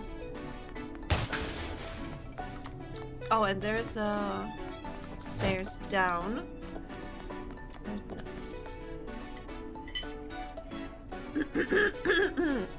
We need to level up some more, so let's gotta grind, I guess. Oh god, another teleport. I don't need that.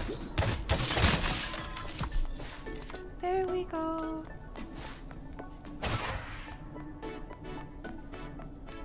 The soup is making me a little giddy. Man, what was in that soup?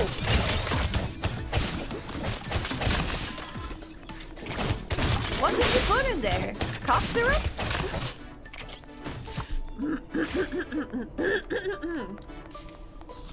Yeah, I'm losing my voice again. I think I've been too loud again.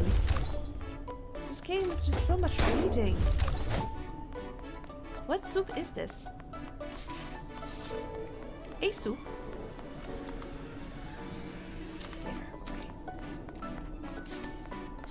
Some cough syrups would be good right now, maybe. For me, definitely.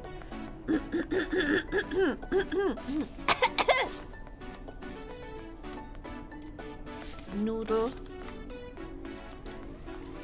Aha! I was expecting that. There we go. Oh! Ha! There's gonna be a second wave, I'm sure. There we go. Haha! Ah, oh shit! God damn it! These teleports are so annoying sometimes.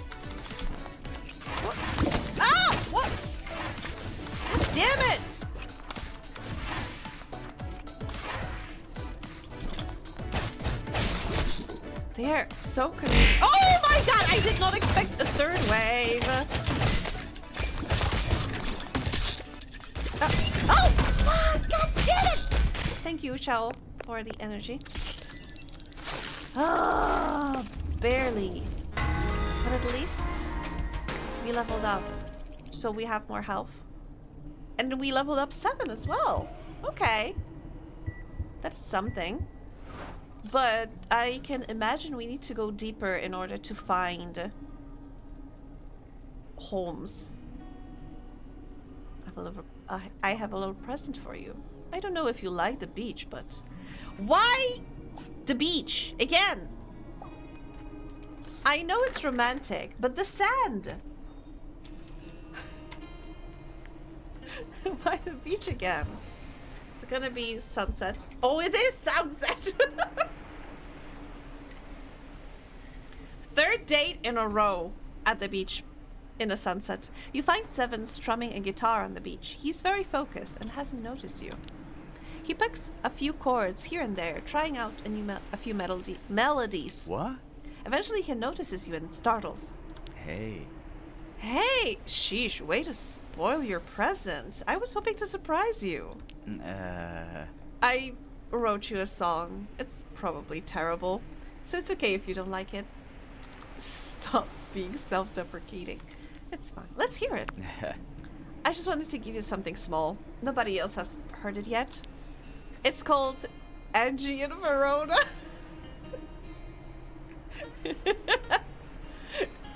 Oh, pineapple and sweet... Wait, pineapple, sweet corn, olives, and nuts? The soup? That sounds pretty good. I'm more of a dancer than a singer, so there's no lyrics. Just my feelings, okay? Seven plays guitar, carefully avoiding looking at you as he plays. Close your eyes, look over at the sea, watch him carefully. He's avoiding looking at me, so I would say he's a little shy in the moment. So maybe if I am not looking at him, it's gonna help it. But I'm gonna close my eyes. You focus on the music, letting everything else fall away. You spend a peaceful moment together, joined by the music. Hey! Hey! A voice yells over the beach, interrupting your moment as the sun sets. Oh god, is it gonna be Olivia again? You! Leave him alone! What? How dare you, Angie! I trusted you! I bet cats with you! You Yoko! Wait, is she accusing me of breaking up a band? The other annoying one. Get right in front of him and stare directly at his face. No. I need to laugh. I'm sorry. I knew it. How could you? You must have been plotting for years. Lady, I don't know what you're talking about, but you have to calm down. And Angie, come on, don't antagonize her, whatever this is. She broke our Blade Generation, the best band ever! The fan club knows everything. Her lower lip trembles and her eyes fill with tears. It's all the fault of evil Angie and her sexy wiles? I don't know that word, but yes, I'm too sexy. I mean, should I be offended? She just called me sexy and evil, so... Hold on now. You think Sungwoo and I can't make our own decisions? That's insulting. You're pure, sweet boys. No mortal deserves you, especially that one. Olivia points at you accusingly. Want me to break that finger? That would be my answer, actually, but just follow Lucky 7 instead. Yeah. Yeah. We've got your fave, Sungwoo. What's the big deal? But Sungwoo's gone back to Korea and I thought I could be the one. Oh, jealousy. love doesn't always work out the way we think it will. Angie's my best friend. Nothing you say can change that. Olivia's eyes leak and she starts making choking sounds. But you're still young. Lots of time left to make your mark. Sorry. You could be a backup dancer and cats love you. I don't care about dancing or even cats right now, and I don't need your advice. I'm just gonna go. Later. Take care. Olivia trudges off through the sand, eyes on the horizon. You both watch her go, wishing the best for her. You blush to realize Seven's staring into your eyes. I mean, he just called me a friend, so why am I blushing? I guess the world is finding out about Blade Generation and about us. Yeah, and what about it? I thought it would make me have a panic attack to have our romance out in public. Yes?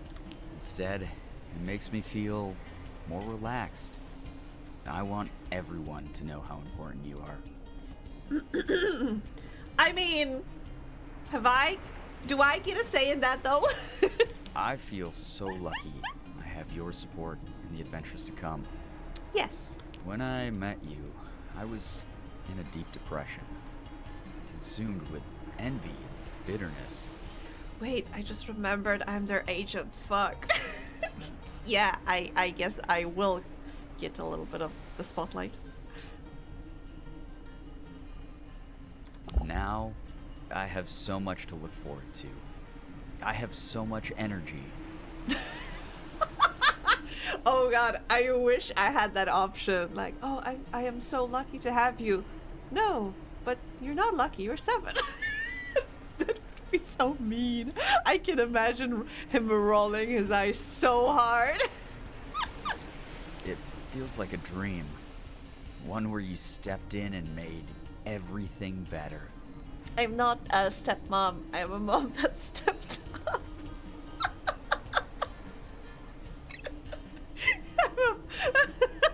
I love you. Aw, thank you.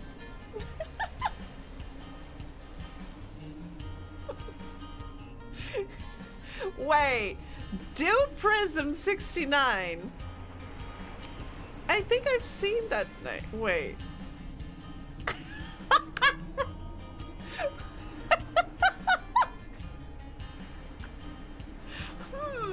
Welcome, first time chatter. Nice to meet you.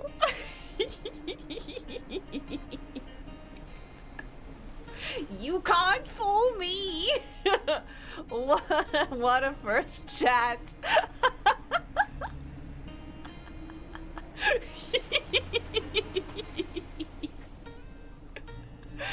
Oh god. Oh gosh. I have to tell you all. My cheeks hurt me so much from laughing so hard today.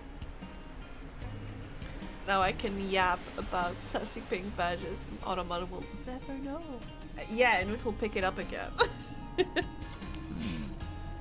But you will have to put up with my fans. Olivia won't be the only one who's upset. Are you okay? One step at a time.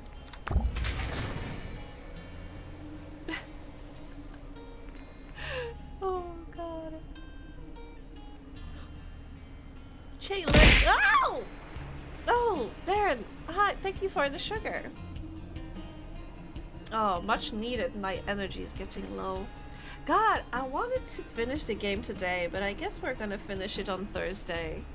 But then we are doing the confrontation. We're gonna visit Eric's shop for the first time. I forgot I had 2 browsers for the same reason.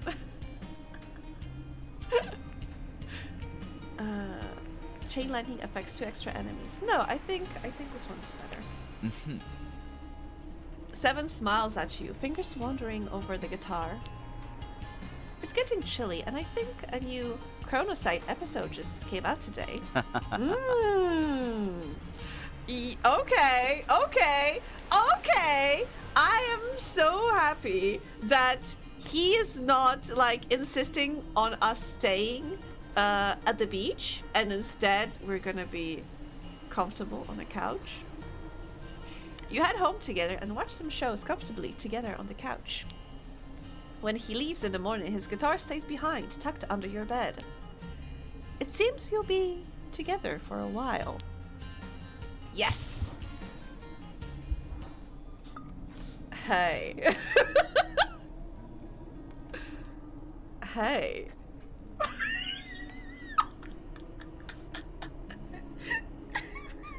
Sorry, I'm getting flashback from mixed messages. and I say hey, and you say hey, and I say hey what, and you say you said hey first, and I said you croissant emoji. Fuck you. You've become Sander. No, I became the one thing. I criticized slightly.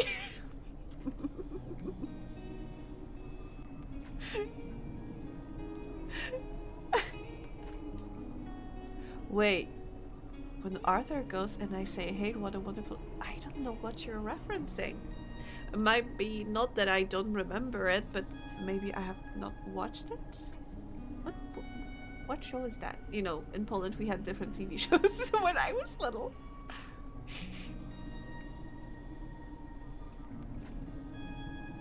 I'm thinking, but I don't know what show is this from. Anyway, hey. And you say, you make me blush with the smallest thing. How am I making you blush by saying hey? How am I supposed to say cool with you being so cute?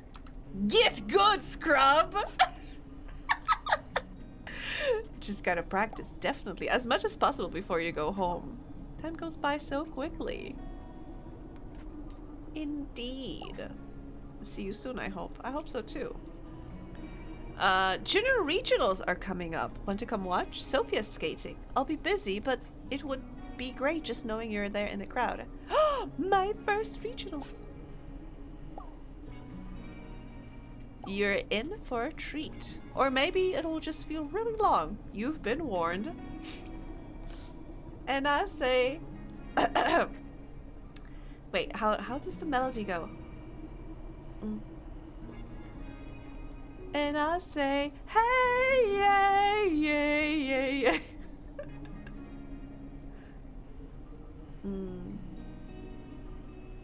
Wait.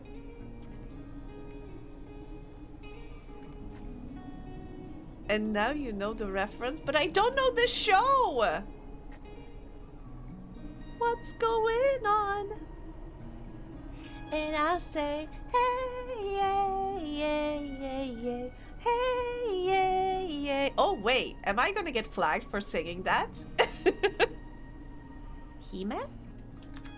He-Man?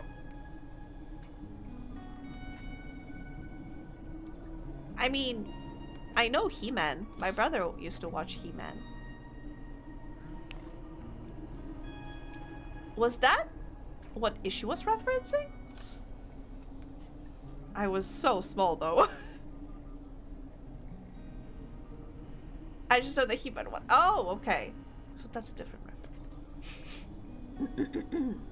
Anyway, it is very late. I should go to bed. On one hand, I kind of want to continue playing, but on the other, I need to go to bed. Yes, I've started the stream sleepy. But got so much energy. But now... No. Oh no! Yes, I will. I will. And I'm hoping that we will finish this game on Thursday. And I need to... I may need to change plans a little bit to this week. I may need to... I was considering that maybe instead of to moving my Tuesday stream to this Saturday. Like next week Tuesday. Because unfortunately, unfortunately, I have a doctor's appointment when I should be streaming. So I'll have to go to that. But it's like a regular one, so nothing bad. But still need to go. Anyway, let me but yes.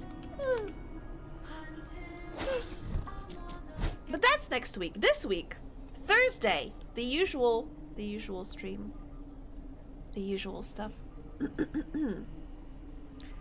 This week, Thursday, we finish this. We get out of the dungeon. We free ourselves from the dungeon. This week,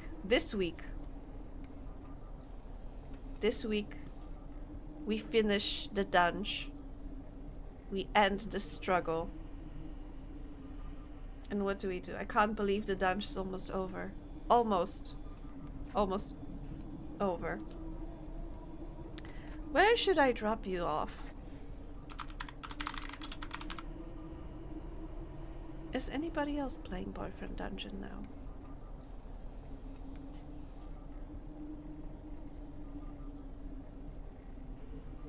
Yes, but I think they're also wrapping up soon. Let's see. You know what?